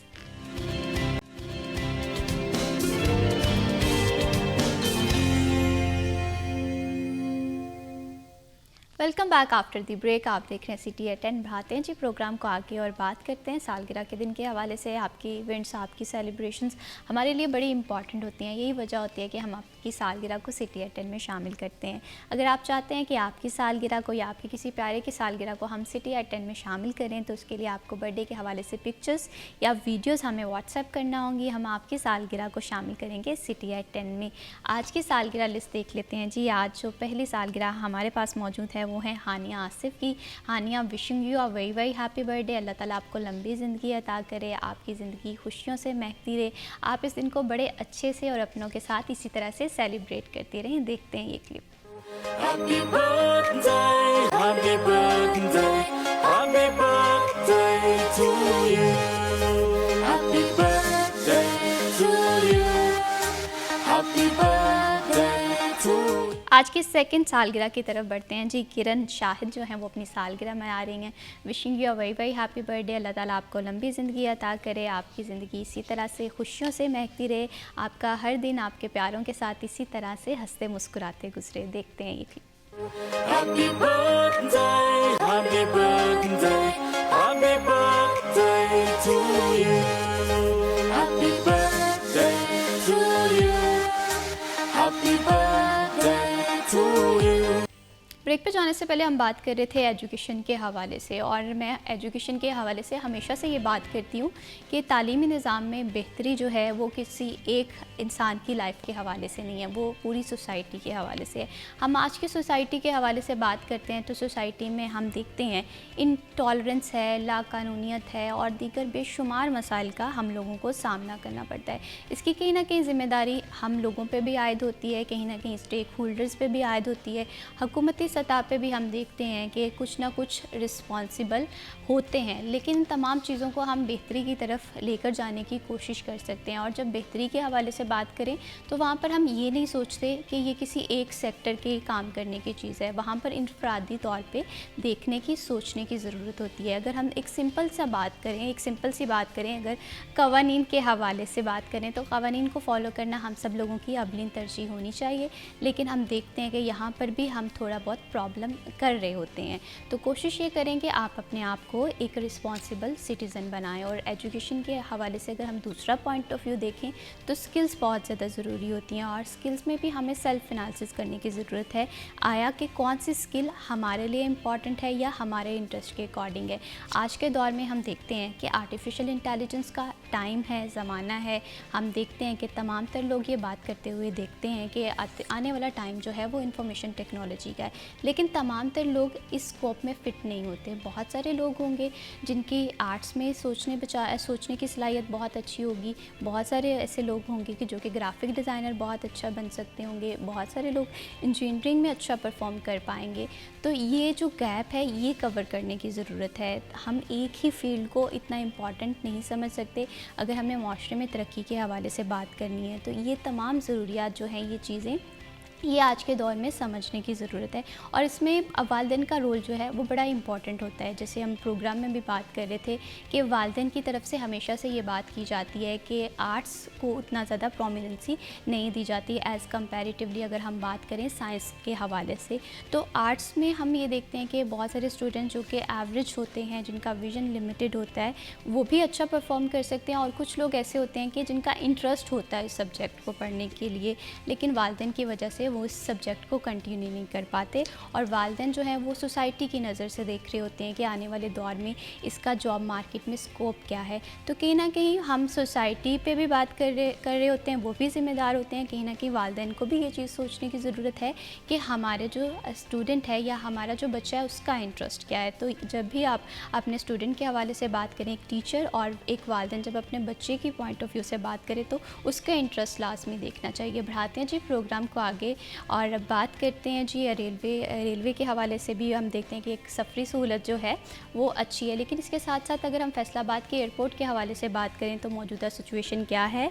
आज देख रहे हैं कि स्मोक और फूक के डेरे जो हैं वो फैसलाबाद में गुज़श्ता एक हफ़्ते से थे। आज कितनी फ़्लाइट्स जो हैं वो स्केड्यूल थी, कोई फ़्लाइट मुतासिर तो नहीं हुई। इस पे बात करने के लिए हमारे साथ लाइन पे मौजूद हैं इमरान असलम। अस्सलाम वालेकुम। जी वालेकुम सलाम। इमरान, ये बताइएगा कि आज एयरपोर्ट पे आप क्या सहूलियात देख रहे हैं, क्योंकि हमने देखा है कि ये गुज़श्ता एक वीक फैसलाबाद के लिए ऐसा रहा है, धुंध का शिकार रहा है। तो अभी आज की सूरत हाल क्या है, आज कितनी फ़्लाइट स्केड्यूल्स थी और कौन सी फ़्लाइट्स हैं जो इल्तवा का शिकार रही हैं? जी बिल्कुल, बात करें तो फैसलाबाद इंटरनेशनल एयरपोर्ट का चूँकि धुंध के औकात में फ़्लाइट ऑपरेशन मुतासर होता है, बैरून और अंदरून मुल्क जाने वाली परवाज़ों को मनसूख भी कर दिया जाता है, रीशेड्यूल भी किया जाता है। चूँकि आज जो वेदर है वो प्लेजेंट है, सनशाइन है तो आज जो फ्लाइट्स है वो ऑन शेड्यूल है, जबकि गुज़श्ता एक हफ्ते की बात करें तो फैसलाबाद से कराची की परवाजें मंसूख की गई थी, जद्दा की परवाजें मंसूख की गई थी। इसके साथ साथ दुबई और शारजा जाने वाली और 2 तरफा परवाजों के जो औकातकार है वो भी तब्दील किए गए थे। और ऐसे में जो है फैसलाबाद में जो डोमेस्टिक परवाजें हैं उनमें एक और परवाज का इजाफा हुआ है। जो जिना फ्लाई है उसने अपना ऑपरेशन यहाँ से शुरू किया है और फैसलाबाद से अब PIA के साथ जिना फ्लाई भी हफ्ता में 4 बार जो है यहाँ से फ्लाइट ऑपरेशन उड़ान बढ़ रही है। और ऐसे में फैसलाबाद से शारजा और दुबई, जद्दा, इसके साथ साथ कराची के लिए फ्लाइट ऑपरेशन ऑन गोइंग जो चल रहे हैं। और 2026 में मजीद इस फ्लाइट ऑपरेशन को अजाफे के हवाले से जो तजावीज़ हैं वो ज़ेरे को लाई जा रही हैं, क्योंकि फैसलाबाद इंटरनेशनल एयरपोर्ट बड़ा एयरपोर्ट है। एक तो एयरपोर्ट नया बनने भी जा रहा है, ग्रीन फील्ड नया एयरपोर्ट, उसके हवाले से भी स्टडी तैयार की जा रही है। जो ही मसला यही होता है कि मुसाफिरों को बैठने के मसाइल हैं, ऑफ रोडिंग के मसाइल हैं, इसके साथ साथ जो परवाजों की टेक ऑफ और लैंड होने के हवाले से जो मेन रनवे के मसाइल हैं, इन तमाम तर मसाइल को देखते हुए एक तो नया एयरपोर्ट या एक्सटेंशन का प्रोजेक्ट है और जो परवाजों को अजाफी तरतीब देने के हवाले से भी पाकिस्तान इंटरनेशनल जो इमरान असलम, ये भी बताइएगा कि ऑफलोडिंग के अगर मामला हम देखें तो शहरियों को कौन कौन से डॉक्यूमेंटेशंस जो हैं वो अपने साथ रखने की ज़रूरत है, क्योंकि अक्सर औकात हम देखते हैं कि इस वजह से ऑफलोडिंग के मामला जो हैं वो बढ़ते हुए दिखाई देते हैं। बिल्कुल, मुल्क की तमाम एयरपोर्ट्स पर जो ऑफलोडिंग के मसाइल हैं और शहरी की जानब से ये क्लेम किया जाता है कि उनको ऑफलोड किया जाता है, लेकिन FIA इमिग्रेशन के मुताबिक कुछ ऐसे जो मुसाफिर हैं जिनको ऑफलोड किया जाता है उनकी जो शिकायत का जो हमने ऑब्जर्व किया, एक तो वीज़ा प्रोटेक्ट नहीं होता उनके पास, एक्सपीरियंस लेटर नहीं होता और रिटर्न टिकट्स नहीं होती, और स्टे और क्याम और इसके साथ साथ जो अकाउंट बैलेंस है वो FIA इमिग्रेशन को शो नहीं कर पाते, जिसकी वजह से आपको अंदाजा है कि पूरे पाकिस्तान में जो इंसानी स्मगलिंग हो रही है उसमें फैसलाबाद इंटरनेशनल एयरपोर्ट को भी इंसानी स्मगलिंग के तौर पे इस्तेमाल किया जाता रहा है माजी में। आप यूनान का हादसा ले लें, लीबिया का हादसा ले लें, तो इन इंसानी स्मगलिंग की रोकथाम के हवाले से मुसाफिरों के लिए ये अच्छा इकदाम है कि आप लोगों को अगर ऑफलोड किया जाता है उसका ऑब्जेक्शन क्या है। और ऐसे में जो FIA इमिग्रेशन है तमाम तर जो कागज चेक करती है कि अगर जो स्टूडेंट्स आते हैं उनका जेन्युइन होता है, किसी को ऑफलोड नहीं किया जाता। फैसलाबाद में 3 के मुताबिक अगर 3 से 4 मुसाफिर ऑफलोड हो रहे हैं, उनका यही होता है कि उनके पास वो सेटिस्फाई नहीं कर पाते, हाँ वो वीजा प्रोटेक्ट हो, इसके साथ साथ जो स्पॉन्सर्ड वीजा हो या उनका जो विजिट वीजा हो, तमाम तर जो कवानीन है उस पर कवानीन तो इस वजह से उनको ऑफलोड किया जाता है। और स्टूडेंट वीजा के हवाले से कोई ऐसी जो है वो रोक टोक नहीं है। और ऐसे में जो मुसाफिर वर्क वीजा पे जा रहे हैं, लेबर वीजा पे जा रहे हैं, उनके लिए रोक टोक है, और जो वो भी अगर वो सेटिस्फाई नहीं कर पाते काम को उस वजह से मसला मसा रहता है। जी, मौजूदा सहूलियात आप किस तरह से देख रहे हैं? अगर हम सिक्योरिटी पॉइंट ऑफ व्यू के हवाले से बात करें, वॉक थ्रू गेट्स के हवाले से बात करें, अक्सर औकात शहरी ये बात करते हुए दिखाई देते हैं कि सबसे ज़्यादा प्रॉब्लम्स उन्हें यहाँ पर आती है। बिल्कुल ऐसा ही है। फैसलाबाद इंटरनेशनल एयरपोर्ट का जो बड़ा मसला है वो इसकी जो मेन टर्मिनल बिल्डिंग का मसला है कि अगर एक वक्त यहाँ पे 2 परवाजें लैंड कर जाए तो मुसाफिर को बैठने के लिए दुश्वारी का सामना है। तो 2 से ज़ायद परवाजें लैंड भी नहीं कर सकती, क्योंकि एक तो बड़ा मेन रनवे बनाया गया जहाँ पर जो 777 त्यारा होता है सबसे बड़ा, वो लैंड नहीं कर पाया, जिसका कैरी नहीं है अभी तक। तो फैसलाबाद इंटरनेशनल एयरपोर्ट पर हवाबाजी के हवाले से मिसाइल तो हैं, जिस पर एयरपोर्ट अथॉरिटी की जानब से नया एयरपोर्ट तजवीज़ किया गया, जिसके लिए 2000 एकड़ जगह दरकार है। वट एवर वो अकेडमी के करीब है या इसी एयरपोर्ट को एक्सटेंशन करते हैं, ये जो एयरपोर्ट अथॉरिटी है इस पर तमाम पर वर्किंग पेपर कर रही है, फिजिबिलिटी स्टडी भी तैयार की जा रही है। तो हवाबाजी को लेके फैसलाबाद इंटरनेशनल एयरपोर्ट पर मसाइल तो देखने को मिलते हैं, उनके मसाइल के हल के तदारक के हवाले से एयरपोर्ट का काम और जो स्टेक होल्डर्स है उनकी काफ़ी हिकमत अमली सामने भी आ रही है। ख्वाह वो आप देख सकते हैं कि वहाँ के सुधार के करीब जितने भी वर्ल्ड हेड के वाकयात होते हैं, जहाज़ों से परिंदे टकराने के वाकयात ले लें, इसके साथ लेजर लाइट पर पाबंदी आयद की गई है, और जितने भी जो परिंदे हैं या कबूतरबाजी के जो शौक रखे हैं उन पर अमल दरामद करने वाले दफा 144 नाफ्त की गई है। मसले तमाम वही है कि एयरपोर्ट की हदूद में प्रीमिसेस में जो एयर स्पेस है उसको क्लियरेंस की जरूरत है। इसके साथ साथ और इंडोर की बात करें तो मेन टर्मिनल बिल्डिंग की एक्सटेंशन की जरूरत है। जी, इमरान असलम, ये भी बताइएगा कि बहुत दफ़ा ये बातें ख़बरें जो हैं वो गर्दिश करते हुए हमें दिखाई देती हैं कि PIA को प्राइवेटाइज किया जाना है, ये मामला कहाँ तक पहुँचा है?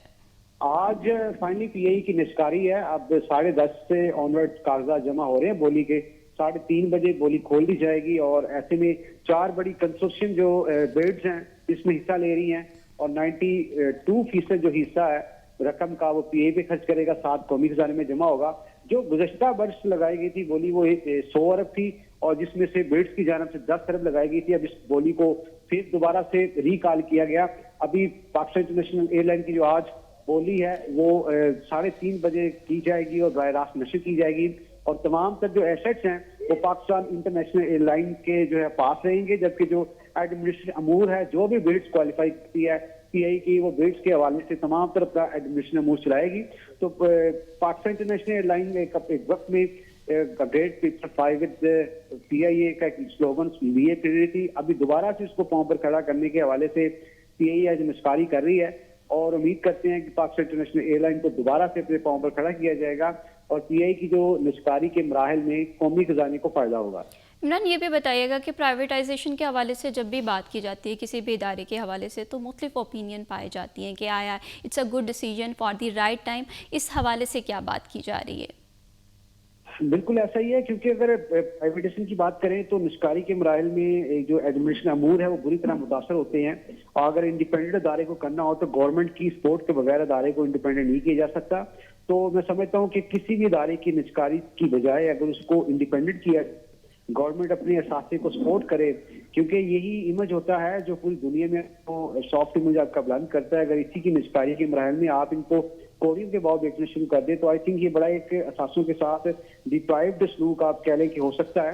तो ये डिस्क्रिमिनेशन मेथड से निकलते तमाम हमारे कौमी जो अदारे हैं उनकी साख को बहाल करने के हवाले से निस्कारी की बजाय उनके जो एडमिनिस्ट्रेशन के अमूर हैं उनको बेहतर बनाया जाए और मुआवनत ली जाए, और ऐसे में तमाम जितने भी जो मसाइल हैं उनका हल करने के हवाले से जो जदीद टेक्नोलॉजी पर मबनी पूरी दुनिया में चल रहे हैं हवाबाजी के अमूर, उनको अडॉप्ट किया जाए। तो आई थिंक जितनी भी एयरलाइंस हैं इसी ऑडिट सेफ्टी पे उतर रही है, तो पीआईए ने भी अपना ऑडिट सेफ्टी क्लियर किया है। तो ऐसे में अब लंदन के लिए फ्लाइट ऑपरेशन, पेरिस, मैनचेस्टर के लिए चला रही है, तो ये बड़ा अच्छा वक्त है कि इसको निस्कारी की बजाय गवर्नमेंट पाकिस्तान खुद इसको खड़ा करती इसके पाँव पे, लेकिन अनफॉर्चुनेटली आज फाइनली इसकी निस्कारी की जा रही है। तो निस्कारी के माहल में पाकिस्तान इंटरनेशनल एयरलाइन को तमाम तर जितने भी बिड्स हैं इसके शेयर जो है वो हासिल करने के ख्वाहिशमंद है।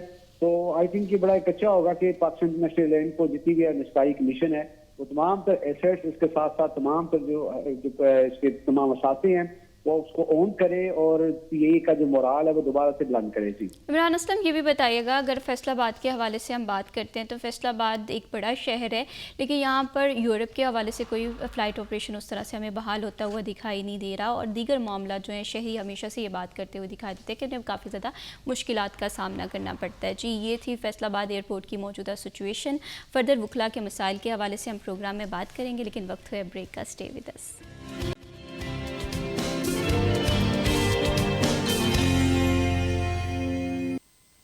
Welcome back after the break. आप देख रहे हैं सिटी एट 10 और प्रोग्राम में जी हम बात करते हैं वुकला बरादरी के मसाइल के हवाले से।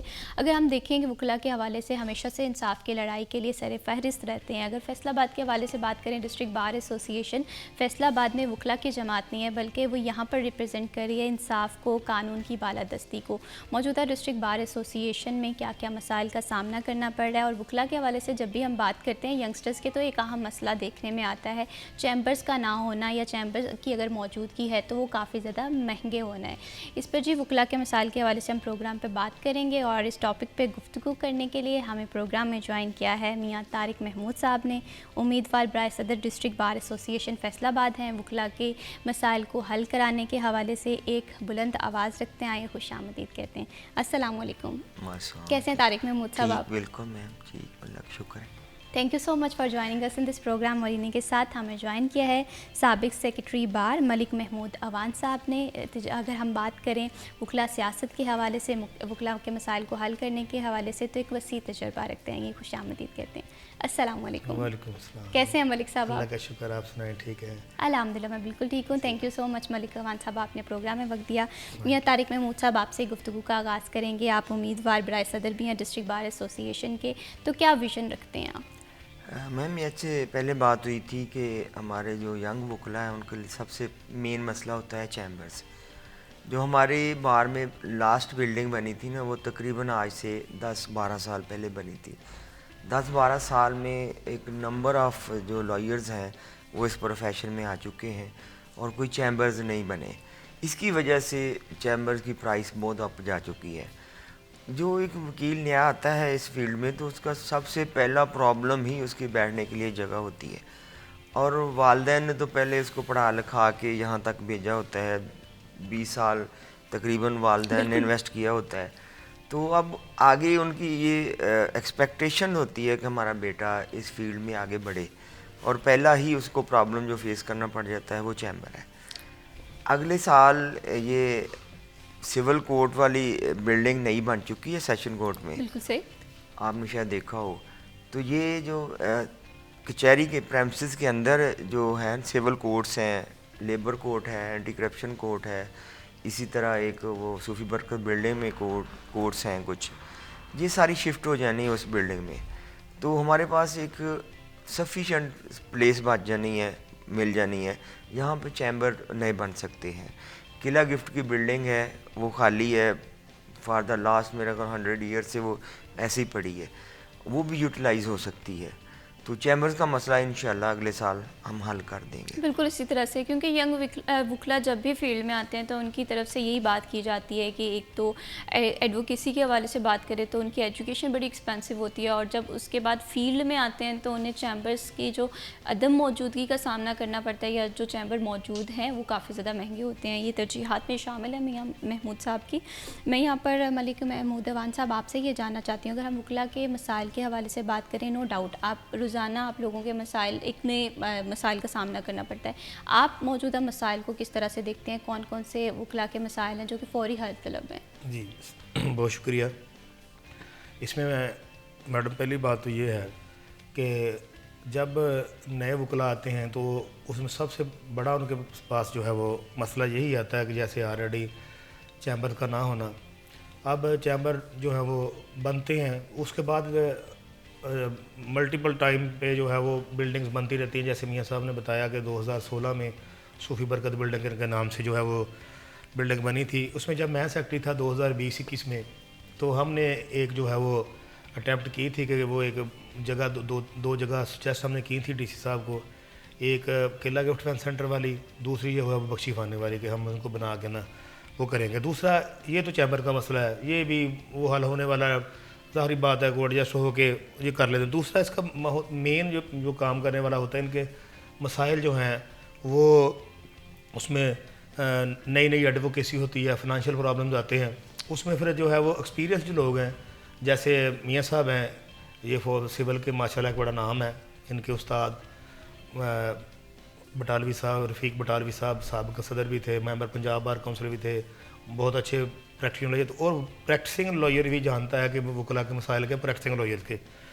तो जब मेरा दौर था तो हमने, हालांकि कोरोना आ गया था, लेकिन इसके बावजूद हमने मल्टीपल जो है वो इंडस्ट्रीज़ उनसे रब्ता किया कि आप जो है वो फिर उसके बाद जो है वो जजेस साहबान से कि जो नए वकला बच्चे आते हैं उनका शुरू में उनका फ़ाइनेंशियल प्रॉब्लम था। अब एक बात जो है ना बड़ी कॉमन है कि जब बच्चों को वालिदैन वकील बना के भेजते हैं तो उनका एक ना ज़हन बना होता है कि अब एक हमारी जिम्मेदारी अदा हो गई, हमने जो इन्वेस्टमेंट करनी थी अब ये कमा के लाएगा। बिल्कुल। अब नया मसला ये आता है कि जो फील्ड में दोनों जो तीन सिविल है, क्रिमिनल है, ठीक है ना, उसके बाद कंट्रोल ऑफ नारकोटिक्स है, इसमें जो है वो सारे अलग फील्ड है। तो उनकी एक बनी होती है कि जी जो है वो एक विजडम वालिदैन का एक माइंड सेट बना होता है कि जी ये बच्चे अब जाएगा कमाना शुरू कर देंगे। लेकिन अब क्लाइंट क्या तरजीह देता है, कुछ जो बड़े नाम हैं उन्हीं को केस देता है। बिल्कुल। छोटे नामों का जो थोड़ा सा फिर जो बच्चे स्टार्ट में आते हैं उनको डिफ़िकल्टी आती है।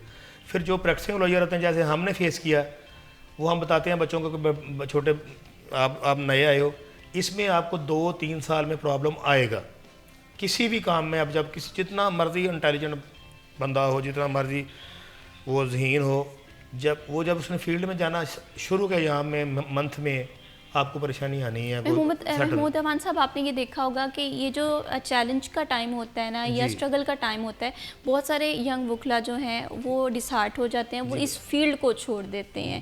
तो यहाँ पर मुझे लगता है कि जो सीनियर्स हैं, जो कि इस फील्ड में काफ़ी एक्सपर्ट्स हैं, जो इन तमाम तर चैलेंजेस से होकर गुजरे हैं, वो अगर उन्हें सही तरह से गाइड करें, एक सीनियर और एक जूनियर का जो कनेक्शन है वो अगर मजबूत हो, तो इस चीज़ को भी ओवरटेकल किया जा सकता है। बड़ा बेहतरीन आपने जो है वो सवाल उठाया। इसमें 2-3 ये मैं इस बात पे थोड़ा सा आर्गू करूँगा कि बच्चे भी जो आते हैं ना, वो फुल कंसंट्रेट नहीं करते काम पे। वो आजकल एक मसला आया हुआ है कि वो बच्चे जब पार्ट 2, 3, 4 से जो है वो कचहरी में आ जाते हैं तो वो उनका जो ज़्यादा उनको मज़ा आता है पॉलिटिक्स में। हालांकि मैं पॉलिटिक्स शुरू में के वक्त में करने वाला जो है वो थोड़ा सा इनको बच्चों को चाहिए कि थोड़ा सा दूर रहें, उसके बाद आदत डेवलप हो जाती है। थोड़ा सा ये है कि इसमें इज्जत है, शोहरत है, लेकिन वो काम से फोकस जो है ना वो कम हो जाता है। और सीनियर्स के साथ जो बच्चे काम करते हैं, वैसे जैसे मियाँ साहब के ऑफिस में बच्चे हैं, मेरे ऑफिस में बच्चे हैं, जो बच्चे काम करते हैं ना वो ऑटोमेटिकली उनका क्लाइंट्स के साथ एक रिश्ता डेवलप हो जाता है। तो वो छोटे मोटे केसेस साइड पे उन्हें मिलने शुरू हो जाते हैं। जो केस हम मतलब ये बड़े केस लेते हैं, मैं ज़्यादा मेरा काम कत्ल का है, मैं करता हूँ, तो छोटे मोटे जो केसेस हैं जुए के केसेस में आ गए, कोई लिटिगेटी के आ गए, मैं बच्चों को कहता हूँ यार ये मुनासिब फीस में आपको दे रहे हैं तो वो आप कर लें। बच्चों को भी आपके चैनल के तवज्जुह से नए आने वाले वकला भाइयों को, हमारे बच्चे हैं हमारे बेटों की तरह हैं, उनको भी एडवाइस करेंगे कि बेटे जो पहले वाले 4-5 साल हैं ये आप वकालत को दें, फिर सारी उम्र वकालत आपको देगी। और मायूसी वाली बात जो है वो तो ये देखें वो मज़हब कहता है कि ये कुफर के बाद शिरक के बाद दूसरा गुनाह है मायूसी। हमने खुद मियाँ साहब और मैं हम क्लास फेलो भी हैं और हम मिडियाकर फैमिली से हैं दोनों। अल्हम्दुलिल्लाह मुझे अल्लाह ताला ने मौका दिया कि मैंने भाई इतनी बड़ी बार को अल्लाह का शुक्र है लीड किया दोस्तों के मोहब्बत से, तावन से, तो कोशिश की। और प्रैक्टिसिंग लॉयर जो होता है ईजीली हर वक्त अवेलेबल होता है। जिस किसी को मसला हुआ किसी वकील को, तो प्रैक्टिसिंग लॉयर दूर नहीं तो से अपने काम के लिए कचहरी आना ही आना होता है, ठीक है।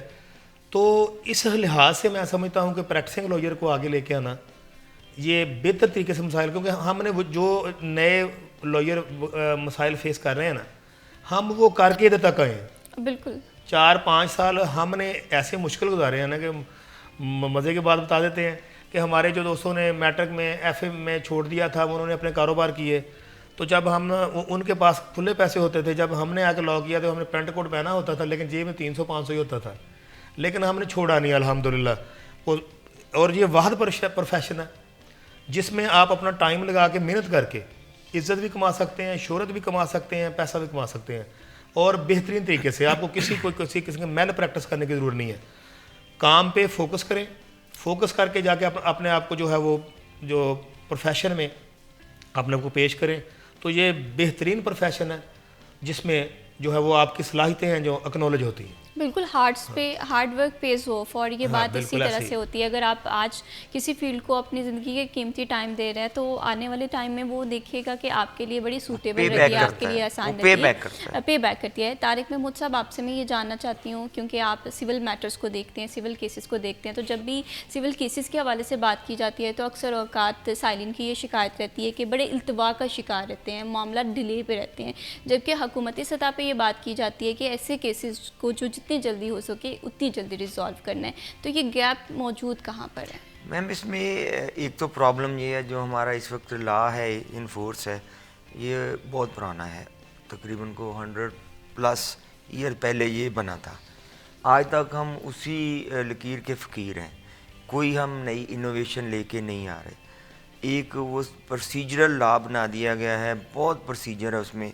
फर्ज कर एक सिविल का मैटर है, मैं पोजीशन के लिए गया हूँ, तो उसमें इतनी कि वो है एम्बिग्विटी कह लें या लिंगर ऑन करने के तरीके हैं, क्योंकि एक हर केस में एक पार्टी की इंटरेस्ट होती है कि केस लिंगर ऑन हो, एक की होती जल्दी हो। अब जो लिंगर ऑन करना चाहती है उसके पास अपॉर्चुनिटी बहुत ज़्यादा होती है। एक एप्लीकेशन आई, खारिज हो गई, उसको उसने सेल कर दिया, अपील में चले गए, हाई कोर्ट चले गए, सुप्रीम कोर्ट चले गए। अब वो एक एप्लीकेशन लेके बंदा 10 साल गुजार सकता है। तो ये जब तक इसको करब आउट नहीं किया जाता, इसको रोका नहीं जाता, तब तक ये मेरा ख्याल है कि ये शॉर्ट प्रोसीजर नहीं हो सकता। बिल्कुल ये बातें अक्सर होते हुए दिखाई देती हैं। आपने देखा होगा कि हुकूमती सतह पे भी कि सिविल मैटर्स पे कॉम्प्रोमाइज़ नहीं है, इन्हें जितनी जल्दी हो सके उतनी जल्दी रिजॉल्व किया जाए। जैसे अभी आप बात कर रहे हैं कि हमारी लेजिस्लेशन में ये तरीकाकार मौजूद है, वो लोग जो कि बिल्कुल जो लोग चाहते हैं कि ये केस लटके तो उनके पास ऐसे हथकंडे मौजूद हैं। तो आप क्या सजेस्ट करते हैं कि इस लेजिस्लेशन में क्या क्या बेहतरी आ सकती है, कि किस तरह से हम इन तमाम चीज़ों को एट इस ट्रैक पे लेकर आ सकते हैं? इसमें ये है कि जो एक तो अनवांटेड या गैर ज़रूरी जो लिटिगेशन है उसकी हौसला शिकनी होनी चाहिए। फिर गैर ज़रूरी जो एप्लीकेशन आती हैं वो प्रोसीजर उसको कम से कम रेक्टिफाई किया जाए, ये होता है। फिर हमारे पास कोर्ट्स की तादाद बहुत कम है। आप एक केस में कोर्ट में चले जाएं, 150 केस लगे होते हैं। अब 150 केस को आप डिवाइड करें 7 घंटों पे, तो वो मिनटों में टाइम मिलता है एक केस को। वो कॉल भी करनी है, पार्टी ने आना भी है, एक एविडेंस होनी है, 2-3 घंटे उसमें गुजर जाते हैं। बाकी सारे केस वो लेफ़्ट ओवर हो जाते हैं। कोर्ट्स बढ़नी चाहिए, कोर्ट्स भी कम है, उसमें ना ज़्यादा से ज़्यादा। इक्वली हम लाइबल है। जुडिशरी जब जहाँ पे एफर्ट करती है वकला एफर्ट नहीं करते, जहाँ वकला एफर्ट करते हैं जुडिशरी एफर्ट नहीं करती। बहुत सारे केसेस ऐसे होते हैं कि अब कोई केस सिविल केस फाइल हुआ, वो काज ऑफ एक्शन ही नहीं होती, लेकिन अब जुडिशरी के पार्ट पे क्या होता तो वो उसमें भी पार्टीज़ को कॉल कर लेते हैं। ठीक है। और ऐसे तकरीबन ये आप कहें कि 70% से 60% कह लें केसेस ऐसे फाइल होते हैं कि जो मेंटेनेबल ही नहीं होते, पहली केसों पे फ़र्क करने वाले होते हैं। तो लेकिन अब जो एक सामने जज बैठा होता है उसकी अपनी डिस्क्रिप्शन है कि वो बिल्कुल उसको इसी तरह टेकअप से ये करता ना है। कहीं महमूद अवान साहब, ये लेजिस्लेशन में इस्लाहात के साथ साथ पब्लिक में अवेयरनेस भी होना बहुत ज़्यादा ज़रूरी है। इसके लिए भी इकदाम करने की ज़रूरत है। फर्दर भी वकला के मसाइल के हवाले से प्रोग्राम में गुफ्तगू करेंगे। वक्त हुआ जी ब्रेक का, स्टे विद अस।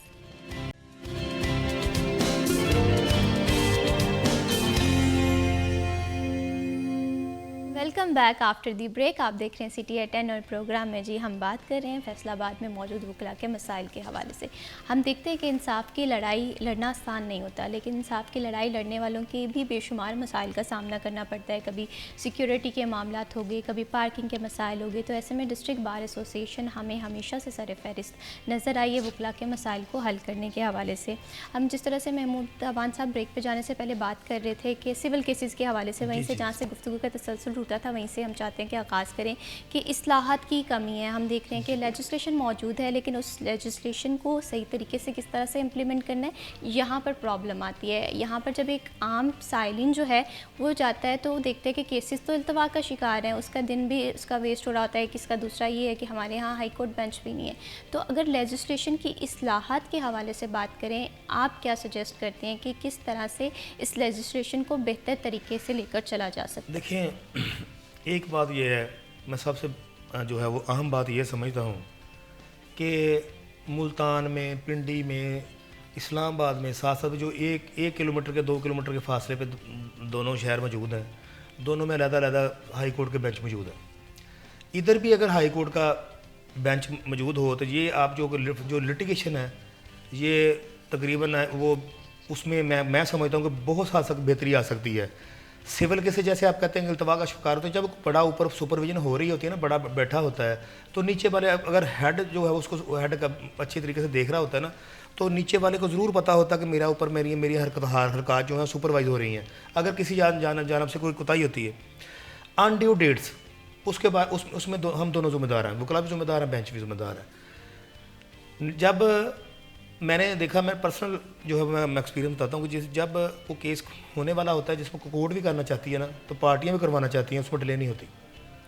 अब होता क्या है कि आपने केस पढ़ा होता है, किसी न किसी बहाना से दूसरी साइड से आके कोई डेट लेके चला गया, बंदा कहता है कि पता नहीं इसमें डेट होने की नहीं, ये करना पड़ेगा।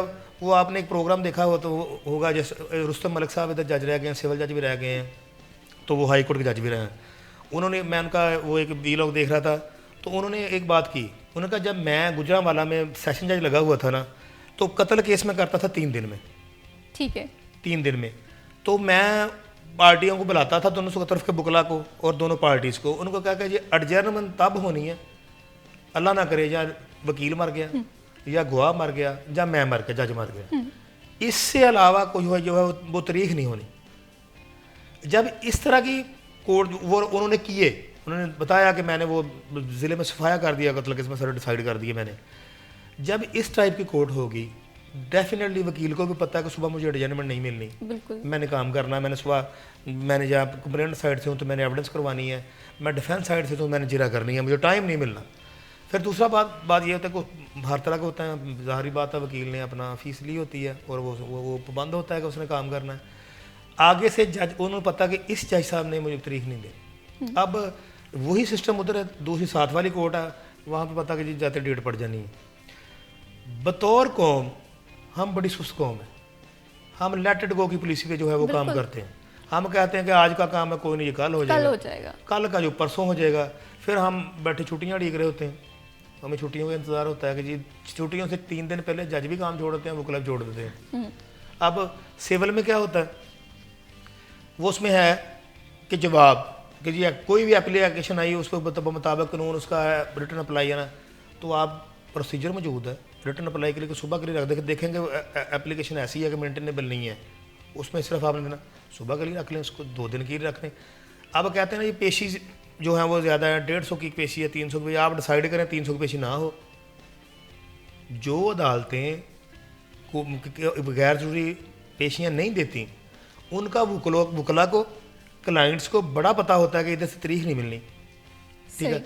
जब पता होता है कि एक एप्लीकेशन दी है उसमें 1.5 महीने की तारीख हो गई तो बंदा कहता ठीक है, वो तो तब वो काम का मज़ा ही ख़त्म हो जाता है। बिल्कुल इसी तरह जब आप देखें जैसे काम जो जिम्मेदारी वाले काम करने होते हैं, जब आप काम करने के लिए आते हैं आपको पता है और मज़ा आता है कि ये साइडर वे कुछ भी डिसाइड हो ना, तो बंदा आपने जब एफर्ट की होती है, आपने मेहनत की होती है, आपने जजमेंट्स सर्च करके निकाली होती हैं, आपने रेफरेंसेस देने होते हैं, और ये इंसानी जबिलत है कि इंसान ऑनर फील करता है।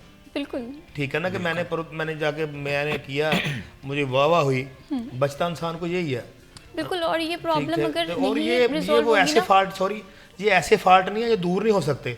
थोड़ा सा हमें दोनों पार्ट से जिम्मेदारी का मुजाहरा करना पड़ेगा, दोनों बार एंड बेंच को। दूसरी बात मैं समझता हूँ अगर हाई कोर्ट का बेंच इधर दे दिया जाए, 2 3 4 जजेस हाई कोर्ट के ऑनरेबल जजेस जहाँ बैठेंगे, तो नीचे वाला जो बड़ा ज़िला है, पंजाब की दूसरी बड़ी बार है, पंजाब का दूसरा बड़ा ज़िला है, अगर जहाँ पे 2 बॉस बैठे होंगे ना, बड़े जज लॉर्डशिप्स बैठे होंगे, तो नीचे वालों को ऑटोमेटिकली पता है कि हमारे ऊपर चेक एंड बैलेंस है। बिल्कुल। जो एप्लीकेशन हम लाहौर में फाइल करते हैं, पिटिशन फाइल करते हैं, रिट करते हैं, एप्लीकेशन रिवीजन करते हैं, अपील करते हैं, उसमें नंबर लगने में, उसमें जो है वो प्रोसीड होने में, समात होने में टाइम लगता है। यहाँ पे उनको पता होता है जजेस साहबान को कि मैं इधर ही मौजूद हूँ, मेरा जो भी फैसला ऊपर सेल होके गया हाई कोर्ट ने देखना है कि मैंने क्या फ़ैसला किया। तो लिहाजा एक ना बहुत बेहतरीन चेक एंड बैलेंस इस सूरत में इसके एक हाई कोर्ट का फ़ायदा ये भी हो सकता है। अब मैं आपको कल की मिसाल, मैं हाई कोर्ट गया हूँ, मेरे कल 3 केसेस थे, 2 में मेरे जाने से पहले जो है मुझे रास्ते में मैसेज आ गया कि ये आपके जो है वो लेफ्ट ओवर है, ठीक है। तो मैं धुंध में गया हूँ, बिल्कुल ठीक है ना, वो अपनी जान जो है वो थैली रख के वकील जो फिर इसने फैसलाबाद से जाना, साहिवाल से जाना, ओकाड़ा से जाना, धुंध में सफ़र करना आसान है। तो ये अगर आएगा तो इंसाफ जो है, जो इसका बेसिक तो कंसेप्ट यही है कि डोर स्टेप पे मिलना चाहिए। और अगर इसमें थोड़ा सा जो है वो अदारे और लेजिस्लेशन का काम करें, दिखाएं, तो ये कोई मसला ही नहीं है, जो हल होने वाला मसला नहीं है।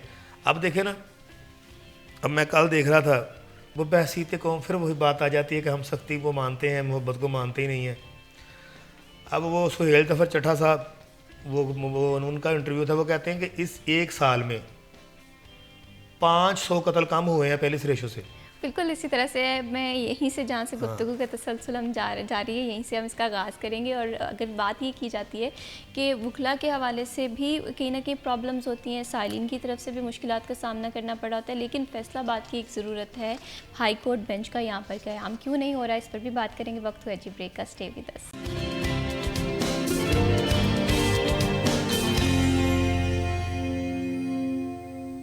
Welcome back after the break. आप देख रहे हैं सिटी एट 10 और प्रोग्राम में जी हम बात कर रहे हैं फैसलाबाद में वकला के मसाइल के हवाले से। और ब्रेक पे जाने से पहले हम बात कर रहे थे कि फैसलाबाद एक बड़ा शहर है, लेकिन इस बड़े शहर की अगर ज़रूरियात के हवाले से बात करें तो यहाँ पर हाई कोर्ट बेंच का क़याम बहुत ज़्यादा ज़रूरी है, जो कि हम देख रहे हैं कि नहीं है। और इसके कंपैरिजन में अगर हम दूसरे शहरों के हवाले से बात करें, वो शहर जो कि फैसलाबाद से निस्बतन छोटे हैं या कम कंसिडर किए जाते हैं, वहाँ पर हाई कोर्ट बेंच है। तो ऐसे में साइलिन भी मुश्किलात का सामना करना पड़ा होता है और वकला को भी मुश्किलात का सामना करना पड़ा होता है। मियां तारिक महमूद साहब, आपसे मैं ये जानना चाहती हूँ कि आखिर इसकी रीज़न क्या है। हम देख रहे हैं कि हाई कोर्ट बेंच का मुतालबा बहुत पुराना मुतालबा है, लेकिन इसके बावजूद इसे संजीदा नहीं लिया जाता। और अगर हम देखें कि हमारा क्राइटेरिया, तो वो तमाम क्राइटेरिया को फैसलाबाद शहर मीट करता हुआ दिखाई देता होता है। तो क्या रीज़न है, क्या वजूहत है आपकी नज़र में? एक तो पहली प्रॉब्लम बनती है लाहौर से, जो मेन हमारा कैपिटल सिटी है। वो नहीं चाहते कि हमारी पावर्स डिवाइड हों, वो चाहते कि सेंट्रलाइज हो, हर चीज़ वहीं पे सेंट्रलाइज हो। इवन ये एक छोटा सा था सॉरी आईपी ट्रिब्यूनल था इधर पहले बना हुआ, ये इंटेलेक्चुअल प्रॉपर्टी या ट्रेडमार्क कॉपीराइट का ट्रिब्यूनल था, उन्होंने ख़त्म करके लाहौर भेज दिया। कस्टम कोर्ट है, एक डेफामेशन ट्रिब्यूनल बनाया अभी, वो मुल्तान में बनाया, पिंडी में बनाया, लाहौर में बनाया, फैसलाबाद में नहीं बनाया। हालांकि फैसलाबाद सबसे ज़्यादा टैक्स पेइंग सिटी है, तो क्यों नहीं यहाँ पे, यहाँ से 150-200 किलोमीटर दूर बंदा जाके इंसाफ के लिए जाता है, सुबह धुंध में जाता है, वहाँ पहुँचता है तो लेफ़्ट ओवर हुआ केस होता है, क्यों नहीं उसको जस्टिस एट डोर स्टेप क्यों नहीं हो सकती? हमारे बहुत ज़्यादा प्रॉब्लम्स ख़त्म हो जाएंगे। अभी एक केस अगर फ़र्ज़ करें लाहौर लगा हुआ है तो उसमें 2 वकील अगर फैसलाबाद से जाते हैं, 2 लिटिगेंट भी जाएंगे, 2 गाड़ियाँ भी जाएंगी, सारा बर्डन पड़ जाएगा लाहौर पे जो पड़ा हुआ है। आप देखें लाहौर में क्या है, तो ये क्यों नहीं डिवाइड किया जाता, फैसलाबाद में दें, फिर आम आदमी के असेस में हो जाएगा। मेरे बेशुमार जो क्लाइंट्स हैं वो इसलिए लाहौर नहीं जाते कि हम अफोर्ड नहीं करते, बिल्कुल अब अफोर्डेबिलिटी उनकी नहीं होती, केसेस, फीस, एक्सपेंस, तो क्यों नहीं? पूरी दुनिया में ये है कि जस्टिस एट डोर स्टेप है। आप दूसरे प्रोविंसेस में चले जाएं, आप केपीके में चले जाएं, मुझे पता चला मैंगोरा में एक बेंच मौजूद है, इवन एबटाबाद में बेंच मौजूद है। एबटाबाद फैसलाबाद से बड़ा सिटी तो नहीं है, मैंगोरा इससे बड़ा सिटी तो नहीं है, मैंगोरा के प्रॉब्लम फैसलाबाद से ज़्यादा तो नहीं है जितने फैसलाबाद में। इंडस्ट्रियल सिटी है, लोगों की लिटिगेशन बहुत ज़्यादा है, टैक्स के प्रॉब्लम हैं, तो वो उनको यही रिलीफ मिलना चाहिए। लेकिन इस हवाले से मैं वैसे तो बुरी बात है कि ये हमेशा ही डेमोक्रेसी दौर में ऐसी कोई डेवलपमेंट नहीं आई, जब भी हुआ ये आर्मी के दौर में ही हुआ है। अगर मुल्तान का बेंच बना, अगर बहावलपुर का बेंच बना तो आर्मी के दौर में, और इस्लामाबाद हाई कोर्ट भी बना तो वो भी उनके ही। ये मैं कहता हूँ मेरे सैडन है कि ये मेरे डेमोक्रेटिक लोगों को चाहिए, लोगों की प्रॉब्लम वो हल करें, ना कि ये दूसरे अदारे करें। लेकिन इस हवाले से कोई भी बात नहीं की जाती और वो सारा कुछ उधर लाहौर में समेट के रखना चाहते हैं। तारिक महमूद साहब, आपसे ये भी जानना चाहती हूँ, जैसे आप सदर के उम्मीदवार भी हैं डिस्ट्रिक्ट बार एसोसिएशन के आइंदा आने वाले इलेक्शन में, तो आप कौन सी तब्दीली का ख्वाब देखते हैं? कौन कौन सी तब्दीलियाँ हैं जो कि आप चाहते हैं कि जैसे ही आप इक़्तिदार में आएंगे आप वो तब्दीलियाँ लाज़मी करेंगे? मैम यहाँ पे छोटे छोटे प्रॉब्लम है, आम आदमी के लिए तो वो बड़े हैं, लेकिन अगर बाहर कलेक्टिवली करे तो बड़े छोटे छोटे प्रॉब्लम। मेरे यंग वकला आते हैं तो शुरू में उनको प्रॉब्लम, जैसा कि पहले बताया, चैम्बर का होता है, फिर फिनांस का प्रॉब्लम होता है।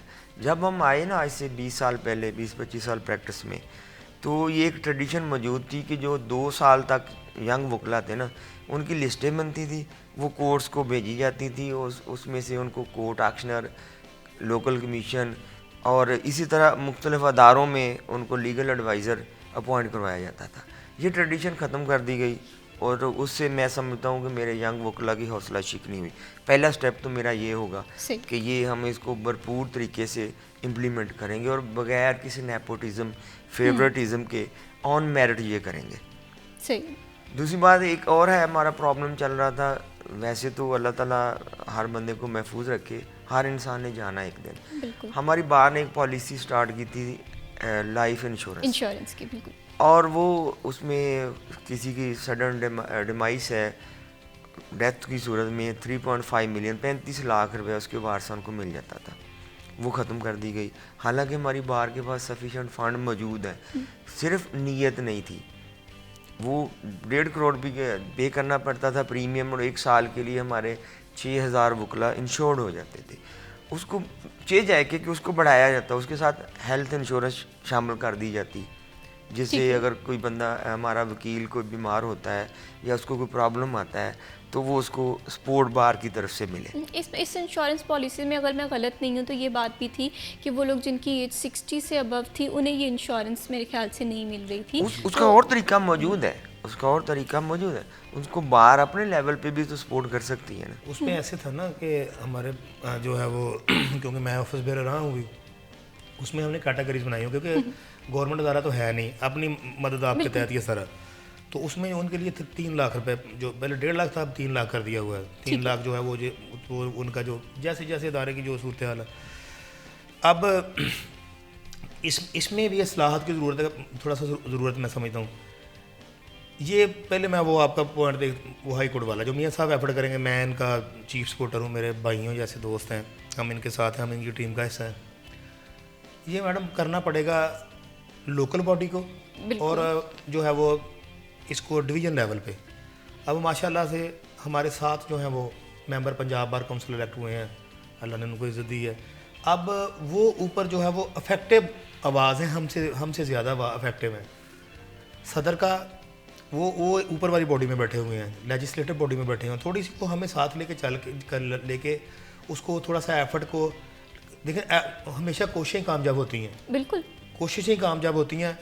जब कोशिश ख़त्म हो जाती है तो नज़रिए और मंजिलें ऑटोमेटिकली आपसे दूर हो जाती हैं। बिल्कुल ठीक है, अब करना क्या पड़ेगा, क्योंकि सिंसियरिटी के साथ काम करना पड़ेगा डिवीज़न लेवल पे। अब सिर्फ फैसलाबाद डिवीज़न नहीं है, हमारे साथ साहिवाल है, हमारे साथ उकाड़ा है जिनको नज़दीक पड़ता है, उसके बाद जो है वो दूसरे अजला हैं जिनको वो हमसे भी दूर से आते हैं। ठीक है, लेकिन इसमें स्टेप कोई नहीं लेता। अब होता क्या है, उसका जो टाइम रहते हुए ये तमाम चीज़ें करनी पड़ेंगी, क्योंकि अगर यहाँ पर हाई कोर्ट बेंच नहीं बनता तो हम देखेंगे कि फैसलाबाद के लोग इसी तरह से सफ़र कर रहे हैं, उन्हें इसी तरह से प्रॉब्लम्स का शिकार वो रहते हैं और जो केसेस हैं वो इल्तवा का शिकार रहेंगे। बहुत शुक्रिया मियाँ मलिक अवान महमूद साहब, आपने प्रोग्राम में वक्त दिया। बहुत शुक्रिया मियाँ Tariq Mahmood Sahab for joining us in this programme. बड़ी खूबसूरत डिस्कशन और डिबेट रही आप लोगों के साथ। अगर हम लेजिस्लेशन के हवाले से बात करें, वकला के मसाइल के हवाले से बात करें, तो हर गुजरते दिन के साथ हम देख रहे होते हैं कि शहर का एक नया मसला है। मसाइल का हल बहुत ज़्यादा ज़रूरी है। उसके लिए हुकूमती सतह पे जितनी भी पॉलिसीज़ बनाई जाती हैं उनके साथ वकला के साथ मुशावरत करके और एक पेज पे आकर ये चीज़ें जो है वो बेहतर तरीके से हल की जा सकती है। इसी के साथ मैं शबीब को दीजिए इजाज़त। अल्लाह हाफ़िज़।